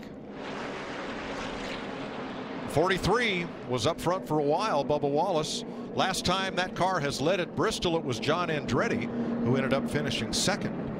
To the 21 car. That's right. What a day that was. Now Denny Hamlin will get the free pass. Yeah, and be back on the lead lap. They had that loose wheel, had to come down under green. Casey Kane has gone behind the wall. And that 11 car, how many times have we seen him have trouble in the pits, whether it was speeding or whatever, get himself in a position, get back in the race, and get a great finish? Just imagine what would happen if they didn't have a problem, I know. We're in the final stage of this race with 109 to go. If things get too wet to continue, the race would be official. Now see, this is where it gets interesting to me. The pits are open and a lot of leaders stayed out. Some did come down pit road. They're wondering if this could be the end of the race with the weather. Just another one of those things we don't know. Well, 6th place Ricky Stenhouse came in, Joey Logano, and Daniel Suarez, who of course had not been in quite some time. Yeah, I think the thing that makes it like we're probably going to go to the end, they can drive this track so quickly. It doesn't take long to get it dry. Vince?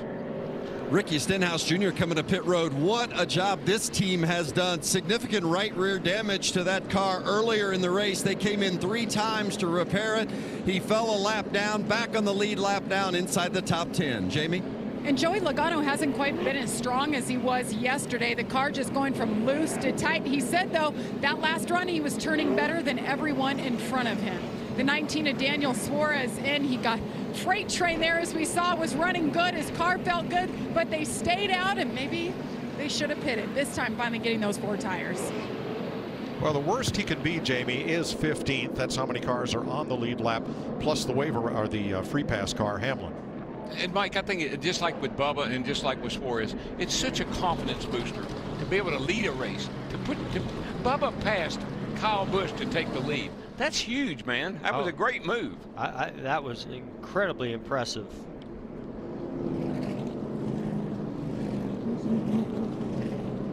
And I don't know about you, Jeff, but I always felt like Bristol was like Daytona and Talladega.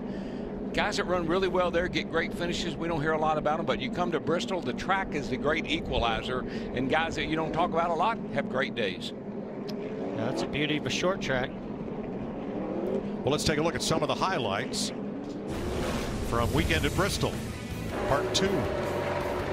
Darrell Wallace Jr. being aggressive to get to the front here, using up a little bit of Clint Boyer and Joey Logano and whoever's just in front of him. Man on a mission. Driver 43.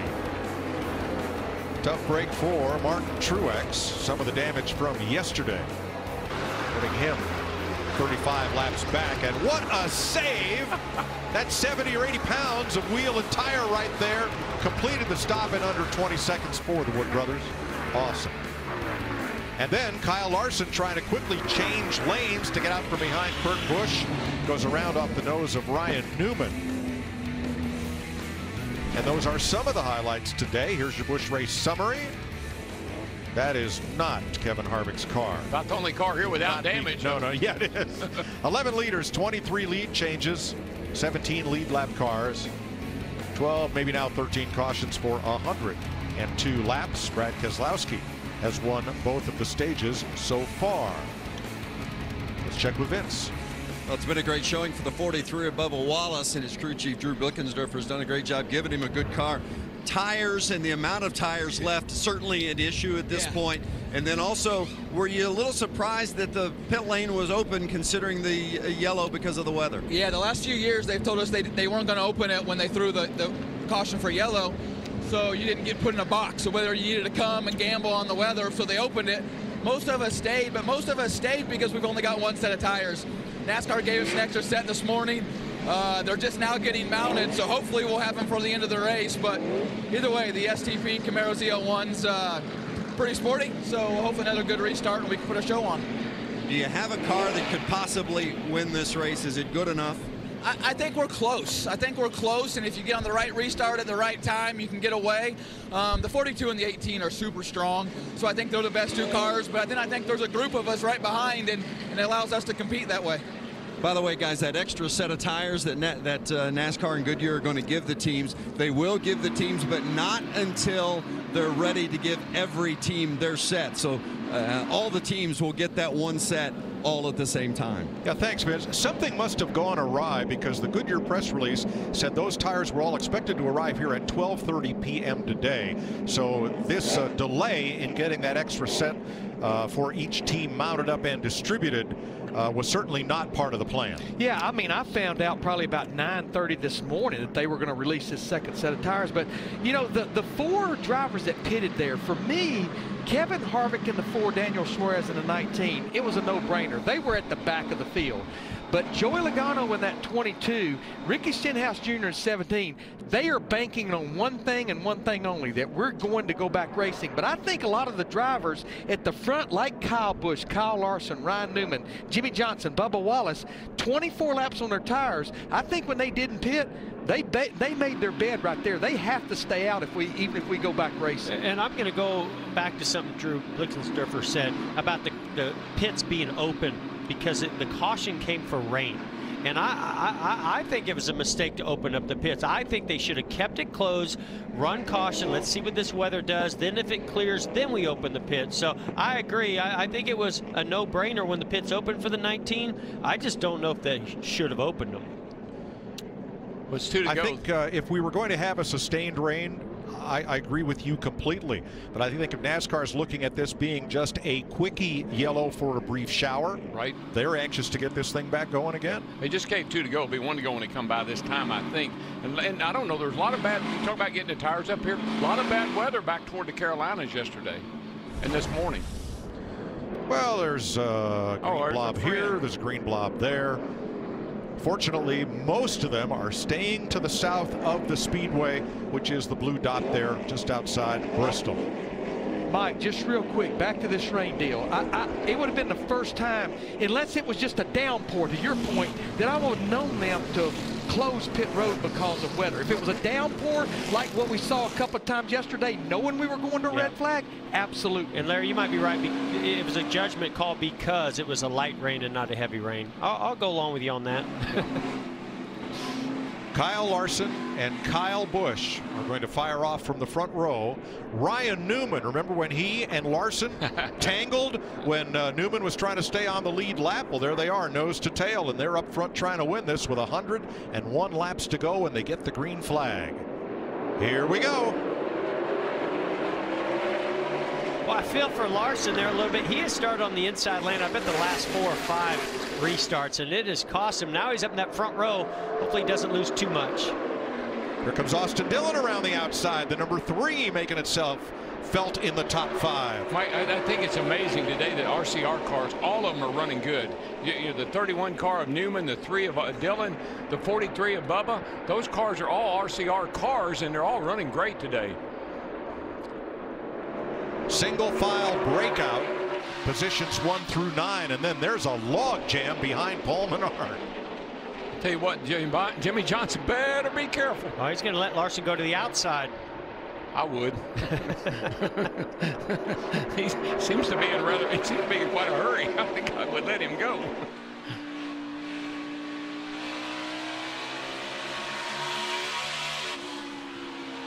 Sometimes, Mike, you just know when it's time to give. A 7-time champion, 83 wins, you know when it's time to give, and he knew that was the time to give to that young man who was in a hurry. And this is something I don't think a lot of these drivers have dealt with here at Bristol. They've never seen a bottom groove like this. Jimmy Johnson has, some of the veteran drivers have, but these young drivers, they've never had to deal with this. Normally, this place has grooves all the way up to the wall. We've not really seen that materialize except for those very long runs. I think we've only had one of those. But remember, rookies don't know what they don't know, and that's why they do so well on tracks like this. They don't know what it was like here 5 years ago or 10 years ago. They just know what it's like today. Logano gets past Harvick for 12th there.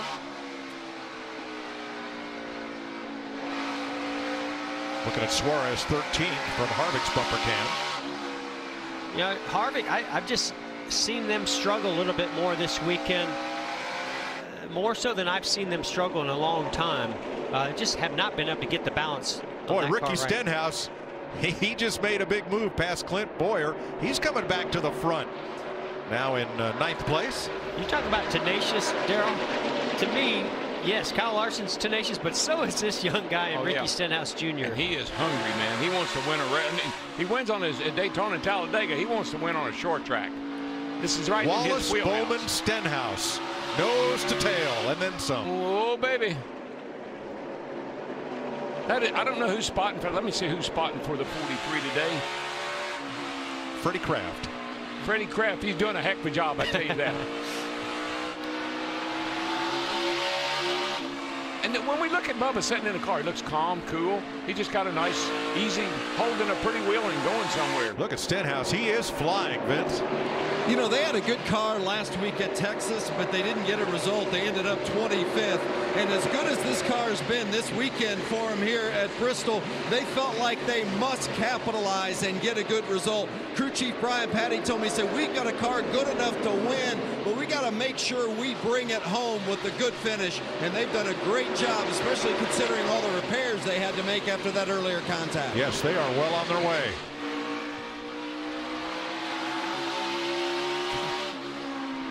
I'll show you a replay. Things got a little close there as that group was battling for 7th place. Yeah, we see Alex Bowman allows the 17 of Stenhouse to go by, and he tries to get down in front of the 43, and Bubba wasn't having it. But you know what I see with Bubba? He realized that almost was a wreck, and he has taken it a little easier over these last few laps and lost some spots. 86 laps to go. How about on Monday? Crank it up.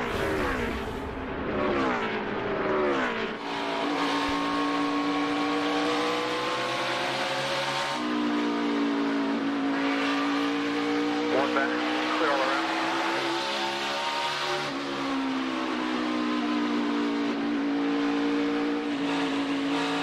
Clear by 1. I think it's the same thing.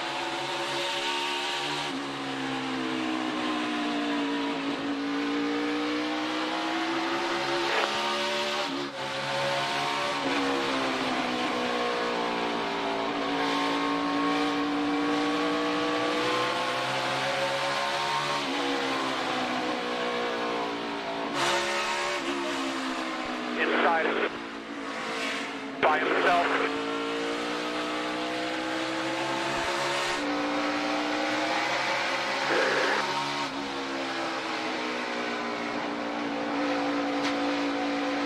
Outside, even.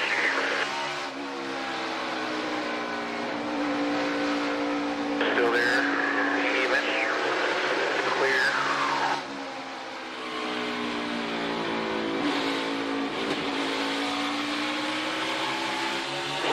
Again here. One back to the 41 and 11, side by side, your mirror.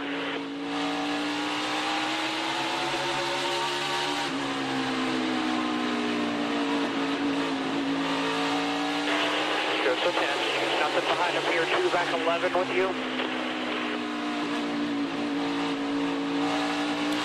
Still there, still there. One back to the 11.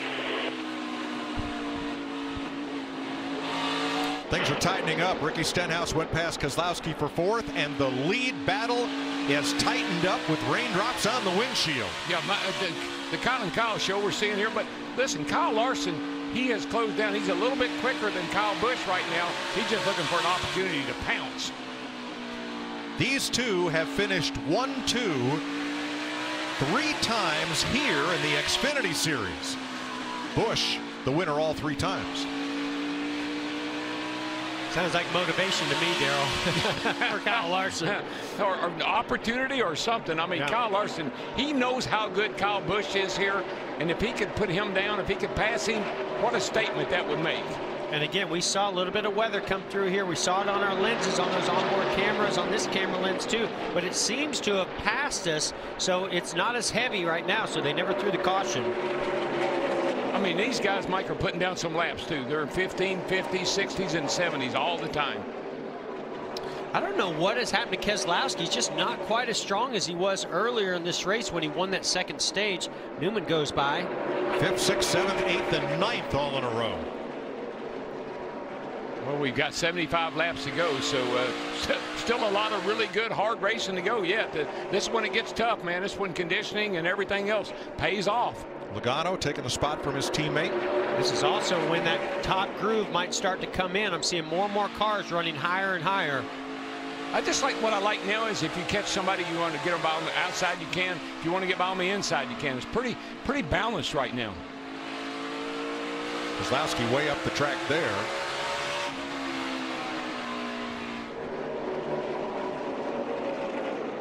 Larry, I know it's unlikely that we would go green the whole rest of the way, but what are we looking at? Well, I'm looking at the last 10 spring Bristol races, and the average of the last caution is with 18 laps to go, 5 times in those 10 races, Mike, in the last 10 laps, and we have had 4 overtimes here in the last 10 spring Bristol races. Larry, would you call that a trend? That's a trend. Okay, right well, there. I didn't just note that Mike asked you. I didn't. So this thing's far from over. Jamie. Well, you guys mentioned Brad Keselowski for the first half of this race between yesterday and today. He was a top 3 car, but as the day has gone on, he said he's just losing turn. They've been trying to adjust for it, and it seems to help in the beginning of the run, and then it goes completely away. So the adjustments they've been throwing at it, primarily air pressure, not helping the Chew car. He's slipped now outside the top 10. Yeah, I just think, Jamie, they got behind on their adjustments. He was really good. I think they're afraid to make any major changes, and the track has caught them off guard right now.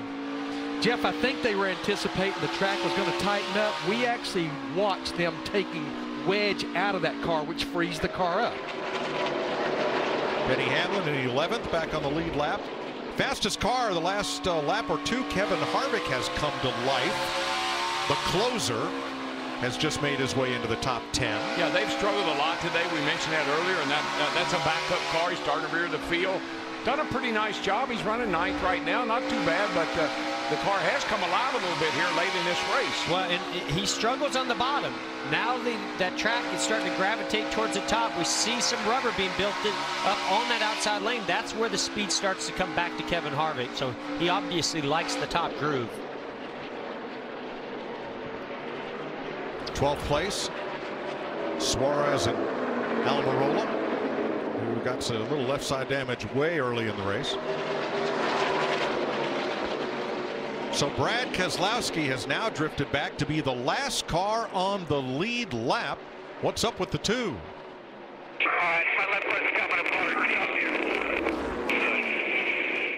Ooh, well, we've talked about heavy wear on the left side tires, and he's been running up top longer than anybody. I just wonder if that clean pavement up there has really ground down the left front tire. He goes a lap down. He's going to have to pit. I don't think he can stay out there. If the car's that bad, he's going to have to come to pit road. It's a tough call. You lose so many laps here under green. Lead and change. For the lead, Kyle Larson back to the front. Finally put enough heat on him, didn't he, Darrell? They just worried him to death. He just stayed in his mirror the whole time.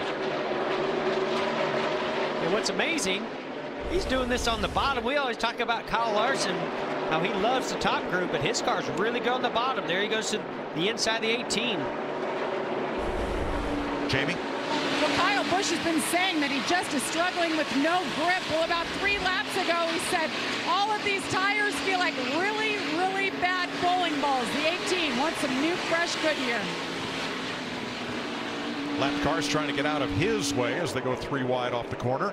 I'll tell you, the driver of the day, Ricky Stenhouse. He spun yesterday back at lap 61. He had a uncontrolled tire penalty on pit road.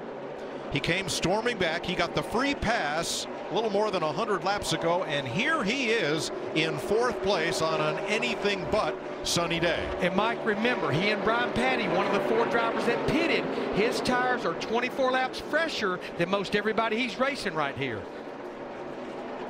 Well, we've got 48 audio. Jimmy Johnson just ahead of the 17 now. Got the 17 coming. 17 coming about 2 tenths a lap. Where's he running? He is running the bottom, but he did pit around that last cycle. So a little bit fresher tires on the 17 Stenhouse. I don't think anybody's passed more cars than Ricky Stenhouse Jr. No, and Jeff, I'm telling you, he sails that thing off in the corner. I mean, he is not leaving anything on the table right now. Well, Brad Keselowski went a lap down. Bubba Wallace was leading. He is now going to fall a lap down to Kyle Larson. Isn't that crazy just how quick things can change? Unbelievable. I mean, in 1 minute you're leading, the next minute you're going a lap down. Paul Menard has also fallen off the lead lap.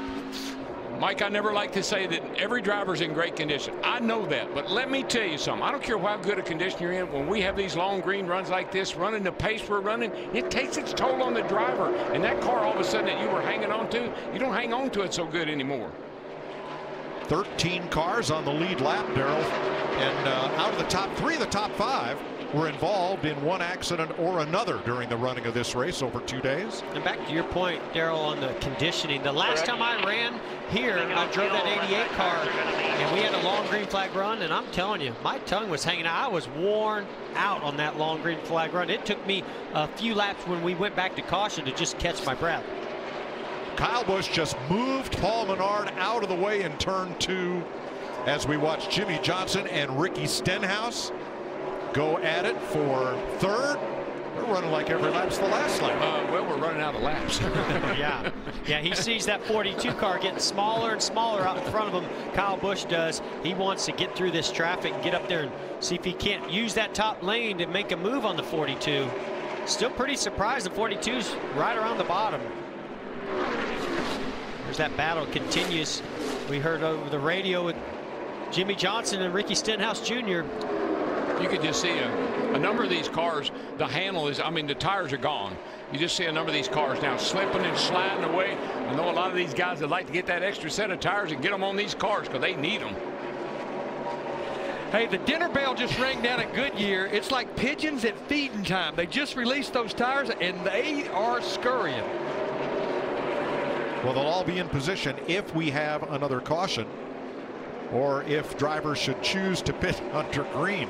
Well, as much as yeah, you just like Jeff said, that would be a desperation move. You just about have to have a flat to pit under green. That's my concern right now, Darrell. We still have what 47 laps to go. If the left side tires are wearing as much as I've heard some of them talk about, we might have a caution due to that. Yeah, you say desperation, and I say David Reagan, Paul Menard, Bubba Wallace, Brad Keselowski, A.J. Allmendinger, all of whom have recently gone a lap down, presumably because their tires are worn out. That's desperate people. They might do some desperate things. What a great race for 3rd. It's a great race all over the place. Yeah, a lot of traffic right there. Look at that 17 car. Great tape calling. on the nose, tape on the rear end of it, and he's just passing Jimmy Johnson and going on. Nice pass by Stenhouse. Matt? Mike, the other guy's out of breath would be the tire specialist, bringing those fresh set of Goodyear sticker tires back to their pit stall. They're just hoping to get a chance to use them now. Chad Johnson had some recent conversation with his driver, Kyle Larson. We can make it, correct? To make it on fuel, left side tires are going to be a push for everyone. Left side tires, they wear out a lot. If you can avoid running the bottom as much as possible, he said it will help it. Full straightaway back to the 18. 5th place And see, Larry, I'm curious to know, we talk about these left side tires wearing out as we see this great battle between Newman and Harvick. I was curious, was it the top groove that was wearing them out or getting outside of that traction compound, or is it the traction compound that's just pulling the rubber right off those left sides? Yeah, I think it's hanging the tires, that left side tire, down on that flat down there where that asphalt and that concrete come together, and that traction compound, it's just eating those left sides up. Look at this great battle. Harvick tried Newman on the top, couldn't get it done, crossed over. It took him another lap to get to the bottom and try to make this pass for fifth. Well, I don't care who, I don't care what position we're watching. Everybody's fighting hard right now for every spot. Yeah, but that battle, that's a rock and a hard place right there. Yeah, I agree. Totally agree. Denny Hamlin goes a lap down, 12th. Don't you love it, though, Jeff? Guys, that we think about Hamlin. We thought, man, he got a great car. He started 25th, worked his way up to the front. He's going to be a factor. He just went a lap down. Bubba was leading the race. He goes a lap down. I mean, just across the board. All right, among the cars that have fallen off the lead lap, Brad Keselowski. Jamie. And he continues falling back, Mike. He just radioed something major is broken on the car. I think it's something to do with the suspension. I'm going to keep hobbling around. I'll keep it by the wall, but something definitely broken, Brad says on that too. So Brad, who won the first two stages, now 2 laps in arrears with 37 to go. I like his strategy, though. If something breaks, I'm going to be up near the wall. That's what Richard Petty always said. Why do you run the top groove at Daytona? He says, doesn't hurt so much if you hit the wall. But me being kind of a smart guy that I was, I said, but don't you hit the wall a lot?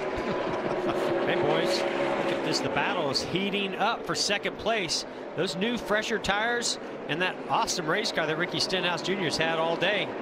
He's going to go up there and get second away from Kyle Busch, I believe. Yes, he is. I think that strategy of pitting and getting those tires is certainly going to pay off if we finish this race out without a caution. He's got to hope that he doesn't fall into the problem Kyle Larson had when he ran too long on one set of tires. But right now, boy, he's got the measure of the field. Well, just think about this, Mike. Here's the 17 at the line now, and the 42 is at the back straightaway halfway mark. So he's a half lap behind the 42 right now. Uh-oh. Here's Kyle Busch and team. I feel like I'm going to blow right through. I got all over the tires. Down if you need to. We might get a caution here. It's slowing it down. We're going to get more on the inside edge to make it work. Just take low down. I get a little bit better. Keselowski slow in the back straightaway. He may have, yes, he's been in the wall. Yeah, left front. Definitely down. Boy, that saved the 18 of Kyle Busch. It did. He was getting ready to pit. And as we've seen in the past, other than last August, the issue that the 18 cars had, he's had one of the best cars and maybe could have won some races, but he's had right front tire and suspension issues. I tell you what, you just can't overlook is the lap times that we've been running around this place.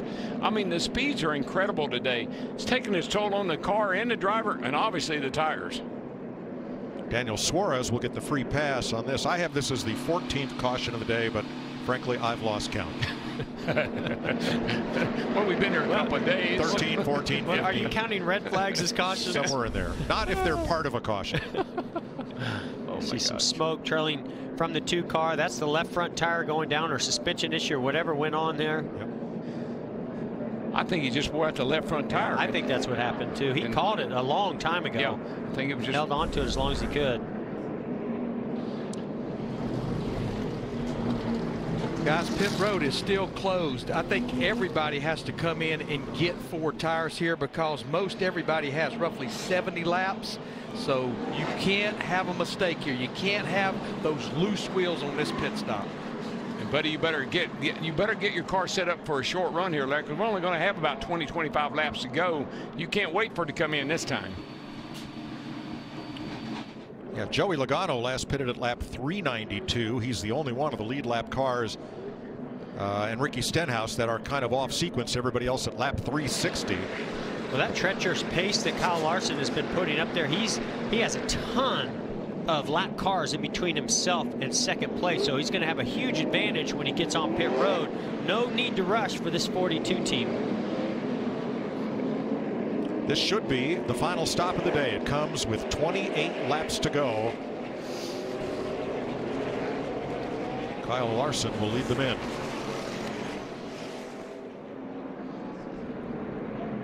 Boy, it's like creeping around the pits, 35 miles an hour. Goodness gracious. Matt.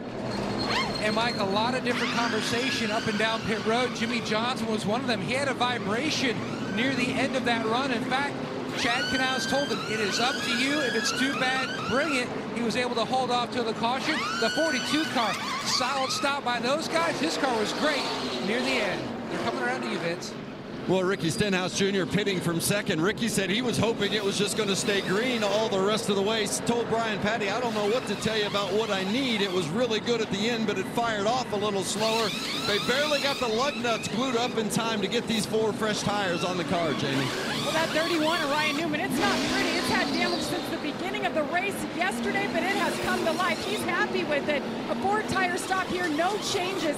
The 18 of Kyle Busch said he just needs to fire off better. He doesn't feel like he can pass, and he just wanted those new tires that he just got. Well, I'm looking at the right front that came off Kyle Busch's car through the binoculars, and it is grained up, but then again, so were all the other tires. He was probably within a lap of coming to pit road had we stayed green. I wonder if he was maybe feeling the left front tire. Sometimes it's hard to tell if it's a right front or left front. He's had history with those right front, so he's maybe guessing that, but it could have been the left front like we saw on Keselowski. It's Brad Keselowski's tire, what's left of it. And we heard Brad talking about, I got a problem with left front, left front, left front. Like Jeff said, I think the lefts are wearing really bad, probably wore it out. Great job by the Joe Gibbs team for Kyle Busch. 13 seconds the stop. And that's just that huge advantage that Kyle Larson had with all those lap cars between himself and second place. All right, here's Jimmie Johnson's team. So left front is the cord showing there, so that's what you're feeling. Good job. There you go. I'm sure we'll hear that across the board. I think Jimmie Johnson has driven today like a 7-time champ. He's made some great decisions on the track. That was a great call on his part. I got a problem, but he stayed with it. I think Jimmie Johnson has driven today like the champ we know he is. Looking for his first top 5 of the season. 26 laps to go. I think the only downside for Jimmie Johnson right now, and I'd put Kyle Busch in this same category, he's going to be starting on that inside lane. And not only do you have Larson starting in the outside lane on the front, I'm sure he'll choose that, but you've got Stenhouse Jr. in 4th, then Bowman in 6th. Those guys are going to run really hard to try to take advantage of the cars on that inside lane. Yeah, if I was Kyle Larson, I'd be a little bit worried about that 17 car of Stenhouse because he was coming, it was closing the gap a little bit. Larson had a half-lap lead, but he had to pass his car. Stenhouse did. And he's incredibly aggressive and fast on that outside lane on restarts. And the inside lane has not won a restart in the last 2 days here. No, I mean, you watch. I mean, the guy on the outside gets a huge jump. The guy on the inside looks like he's spinning his tires. Can't even get going. And the driver on the inside, assuming he's the second place driver, must wait for the leader to start the race before he can fire off. Well, it's going to be a short week off because we're headed to another short track this weekend. Virginia is for lovers of the short track. Joey, Denny, Kyle, and Kevin have bragging rights round here. But 400 laps is a mighty feat even for love. Tune in Saturday from Richmond. Race day, 3 p.m. Fox NASCAR coverage continues at 6 under the lights in the capital city of Virginia, of the Commonwealth of Virginia. There you go. I love having, I love Martinsville, Bristol, and then Richmond. I love them all being close together because it's just that synergy you get from these short tracks, that energy you feel. Boy, a number of drivers take the wave around, 11 of them, to get back a lap. I think I would too. I think there might be another caution before we get going here for long. There's some aggressive guys at the front. Now, Jimmie Johnson hadn't won a race, what, 30 racers or so now. You got Kyle Larson would like to beat Kyle Busch. You got Stenhouse on the outside right there. You got Bowman. You got some guys that would love to win this race. And there's Newman. We know he's a bulldog, man. He'll get after him. All the drivers in the front 3 rows, except Kyle Busch, who just won at Texas, are primed for their best finish of the season. Tighten up those belts, fellas. It'll be 22 laps to go. Pace car scoots away. Green flag. I tell you who timed that restart really, really well was Stenhouse. He laid back just a little bit and got a really nice run. Well, a little surprised that Larson chose the bottom lane, but it hooked and got through there really well. Oh, 17. Boy, did he carry speed down to the bottom. What a slide. Look at Bowman. Bowman's got a good car on a short run. Yep. That's been kind of Kyle Busch's Achilles heel. Hadn't been that great on the short run, been pretty good on the longer runs. Larson hooking the bottom, but Stenhouse not afraid to go to the top where he and Larson seem to like it best. Man, he is so aggressive right now. And those two guys are such great. He's got to run. Yeah, they're great friends. They run short tracks. They run sprint cars together. They love short track racing. And right now, friendship is out the door. Whoa, baby! Oh. Bump and run. Oh, Stenhouse is going to get loose off of 2. It's all right. He's still there. He's still got the bottom. Some dirt tracking going on for these two. Oh, baby! Hang on to her. Stenhouse couldn't get off the corner, and here comes Busch.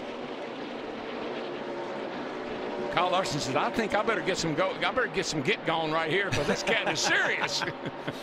Jimmie Johnson taking Harvick for 5th behind this action at the front. Joey Logano, big tire rub. Boy, it doesn't take much. Just a little contact with somebody or they scrub the wall, and then you got a tire rub.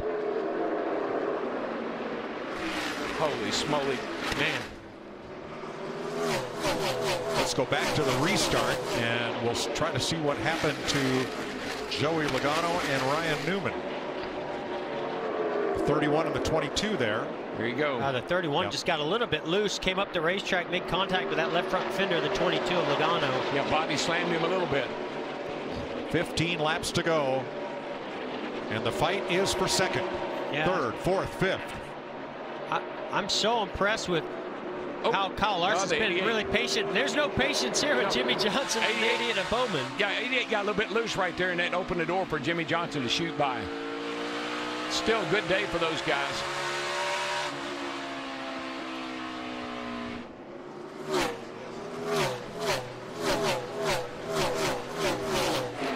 Alex Bowman trying to have a career day here, and it looks like he might. Mike, right now is when you got to be the closer. You got a chance here. Kyle Larson got a great chance. Kyle Busch got a great chance, but you got to not make any mistakes. Well, I see one of those classic Bristol finishes coming here. I mean, Kyle Busch a little bit better than Larson right now. We've seen the bump and run play out here in the past. I've been a part of one once or twice myself. I see that possibly playing out here with Kyle Busch as he catches Larson. You know what I see? I see a real turning point, too, for the Hendrick guys. This is a great day for Jimmie Johnson. You got Larson up there, or Bowman up there. Those cars have been pretty good today. And here comes Jimmie Johnson. Under Stenhouse. Boy, he's not going to give up easy. He's going to hang tough right on that door. Well, clean pass. Remember, we saw where Stenhouse really held, I believe it's the 20 of Erik Jones down really tight, made it difficult. He's going to make it pretty tough for Jimmie here. I think Jimmie has him now. I do too. I think that he was going to try to stay down that door, loosen him up a little bit. It didn't work. Hendrick Motorsports trying to put 2 cars to finish in the top 5 for the first time since Dover last fall. Hey, let's don't overlook this cat right here in that 10 car. And the 4 of Kevin Harvick, they're right there with 2 teammates. But Almirola's had a great day and stayed out of trouble, and here he is. At the end of the day, got a chance at top 5. DiBenedetto pulls down. There's more traffic ahead for the leaders. This is going to be a battle. 8 to go. Who can get through traffic the best? We've seen these two be 2 of the best at it, using that top groove, using the middle groove, the bottom groove. Truex out of the way, but watch that 23 of Greg Gaulding. He's got fresh tires as he pulls to the outside of Corey LaJoie. A little bobble by the 42 of Larson is going to allow Kyle Busch to get right on his bumper. Well, Kyle lets him know it too, doesn't he? He says, I'm here, and I'm coming. Open the door, let me in. Oh, there's going to be contact. Yeah, sends the 42 up the track, gets loose, takes the lead. Larson got big time loose. But he hung on to it. Larson is incredible out hanging on to a car out of control. 5 to go. What did I say about that bump and run? It works. I've seen it for years. Just hoping he doesn't catch you back. I know which side of it I like to be on. Oh, I'll tell you right now, you know Kyle Larson, if he can get to the back bumper of that 18, you think he'll be bashful?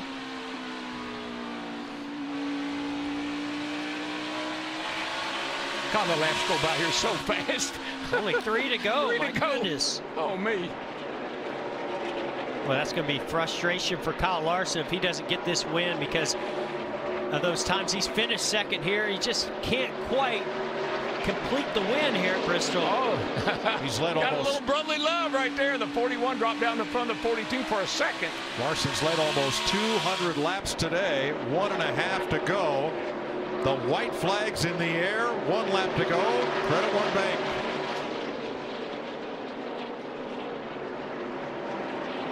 You can see that's where the 18 gains on Larson. He just squirts up off that corner. Larson gains on him getting into the corner. He dive bombed her in there, but not enough. Too little, too late. Kyle Busch wins Bristol. His 45th career win. 2 in a row. The 5th time he's won consecutive races, including 3 in a row in 2015. He is a 7-time Bristol winner.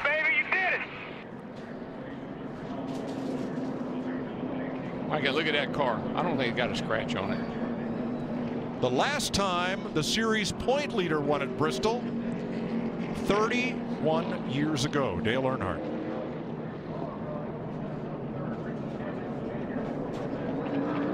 Coach Gibbs, he gets the team together after they win a race.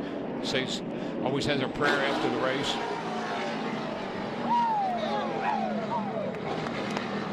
Toyota wins. Chevy 2nd, 3rd, and 5th. Ford 4th with Stenhouse. And Hendrick Motorsports puts 2 in the top 5. What a rebound there. Yeah. Kyle Larson leads almost 200 laps and comes oh so close. But I tell you, that spin he had down the front straightaway saved the car, stayed in the race. That was pretty impressive. Yeah, it was. Oh, he's always impressive, and so is this guy. I said coming in here, don't get Kyle Busch in a position of more confidence and momentum, especially if you're going to come into one of his best tracks, Bristol. Well, next week. I mean, he loves Richmond. It's one of his favorite tracks. All right, traffic has cleared the front straightaway. They're going to pull the cars in on the back.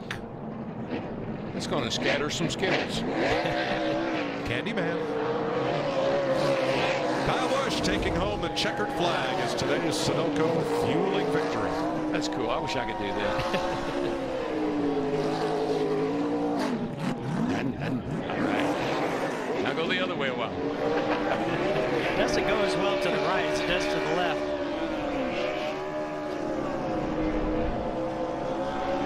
Regan Smith and Michael Waltrip will be on Race Hub tonight to break this all down on FS1. Perfectly placed.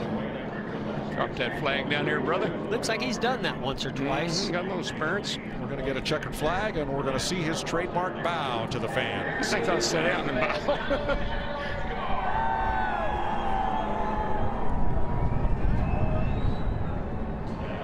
There's some hardy Kyle Busch fans here to celebrate, too. And they're glad they stuck around. Well, some avid NASCAR fans.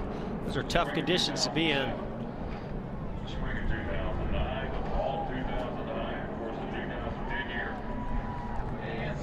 Two wins in a row for Kyle Busch. And oh so close for Kyle Larson. There is the bow. Thank you. Let's hear from the runner-up, Matt. P2 for Kyle Larson. Now, the bump and run was put on you, but did your car just progressively get too free near the end? I was really, really good that long run, and yeah, as soon as we restarted there, I was extremely loose. I mean, the 17 got to my inside. I just didn't really have any grip, and I thought it would tighten up for me and I could get going, but it never really did, and I was, just really loose. So, hate that I didn't win. It's another one at Bristol. I feel like every time I race here, I almost get a win, but it's a fun race. Been beat by Kyle about every time I race here too, so that gets frustrating after a while. Thanks, Mike.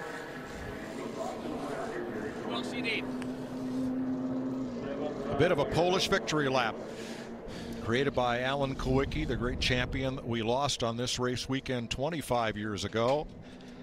Saluting the fans with the driver's side toward the grandstand. That's what Kyle Busch is doing right now before he goes to victory lane.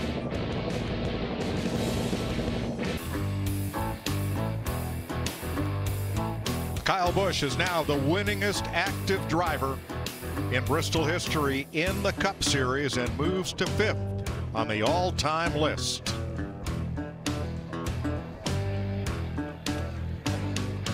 He's moved to victory lane with Jamie Little.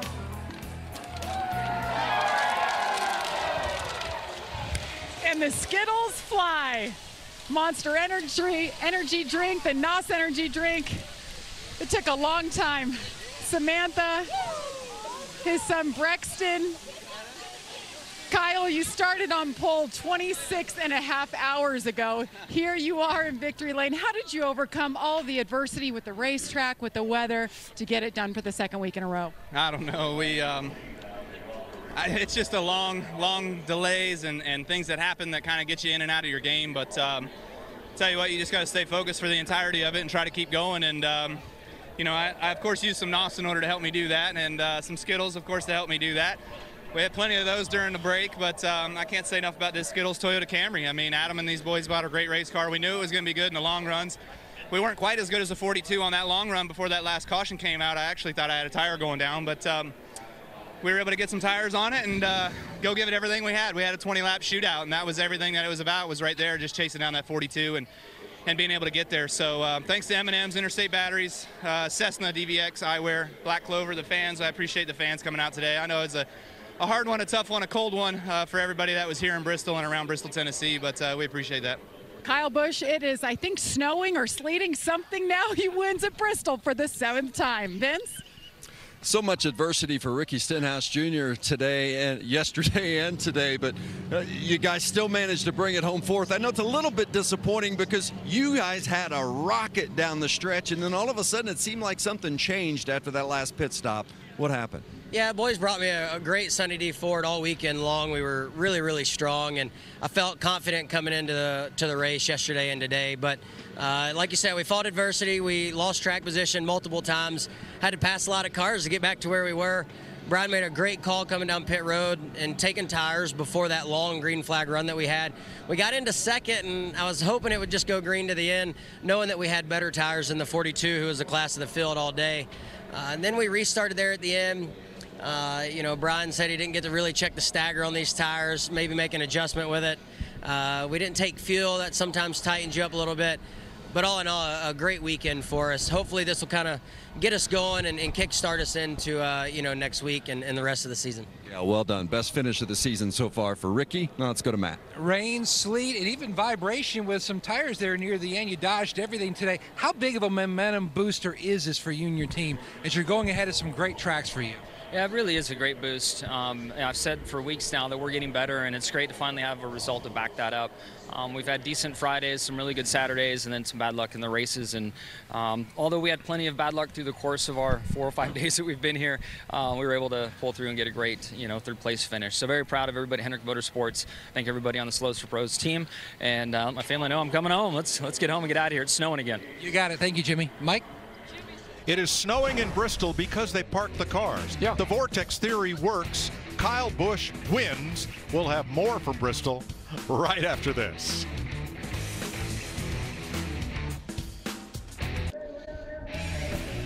They may be dressed like the dock crew from Deadliest Catch, but they are the best and the hardiest group of cameramen in any major league sport. Woo. Thank you all so much. Way to go, fellas. For battling the weather with us all this season so far. Caught the big one today. Here are the year's winners to date. 3 for Kevin Harvick, 2 for Kyle Busch. And here's your Monster Energy Series point standings, with 5 drivers locked into the playoffs. Then the Penske drivers in positions 6 through 8. And the cutoff right now, Paul Menard by just 2 points over Jimmy Johnson. Ooh, you know, it looked a little like the old Bristol, didn't it? It sure did. It kind of ended like the old Bristol with the bump and run by Kyle Busch on Kyle Larson. That was a phenomenal race. You know, no matter how we question what NASCAR does, what the tracks do, whatever the weather does, they always seem to get it right. And today, I think they got it right. That little PHJ one they put down, it helped the bottom, and the top came in later in the race. Here's what's coming up tonight on Fox: Lucifer and The Resident. And later this week, We'll be off to Richmond Saturday, NASCAR race day on FS1 and the Toyota Owners 400 on Fox. And don't forget NASCAR Race Hub. They're going to break it all down for you tonight, 6 p.m. Eastern Time, Monday through Thursday. Saturday night short track race in Richmond. Virginia is for lovers.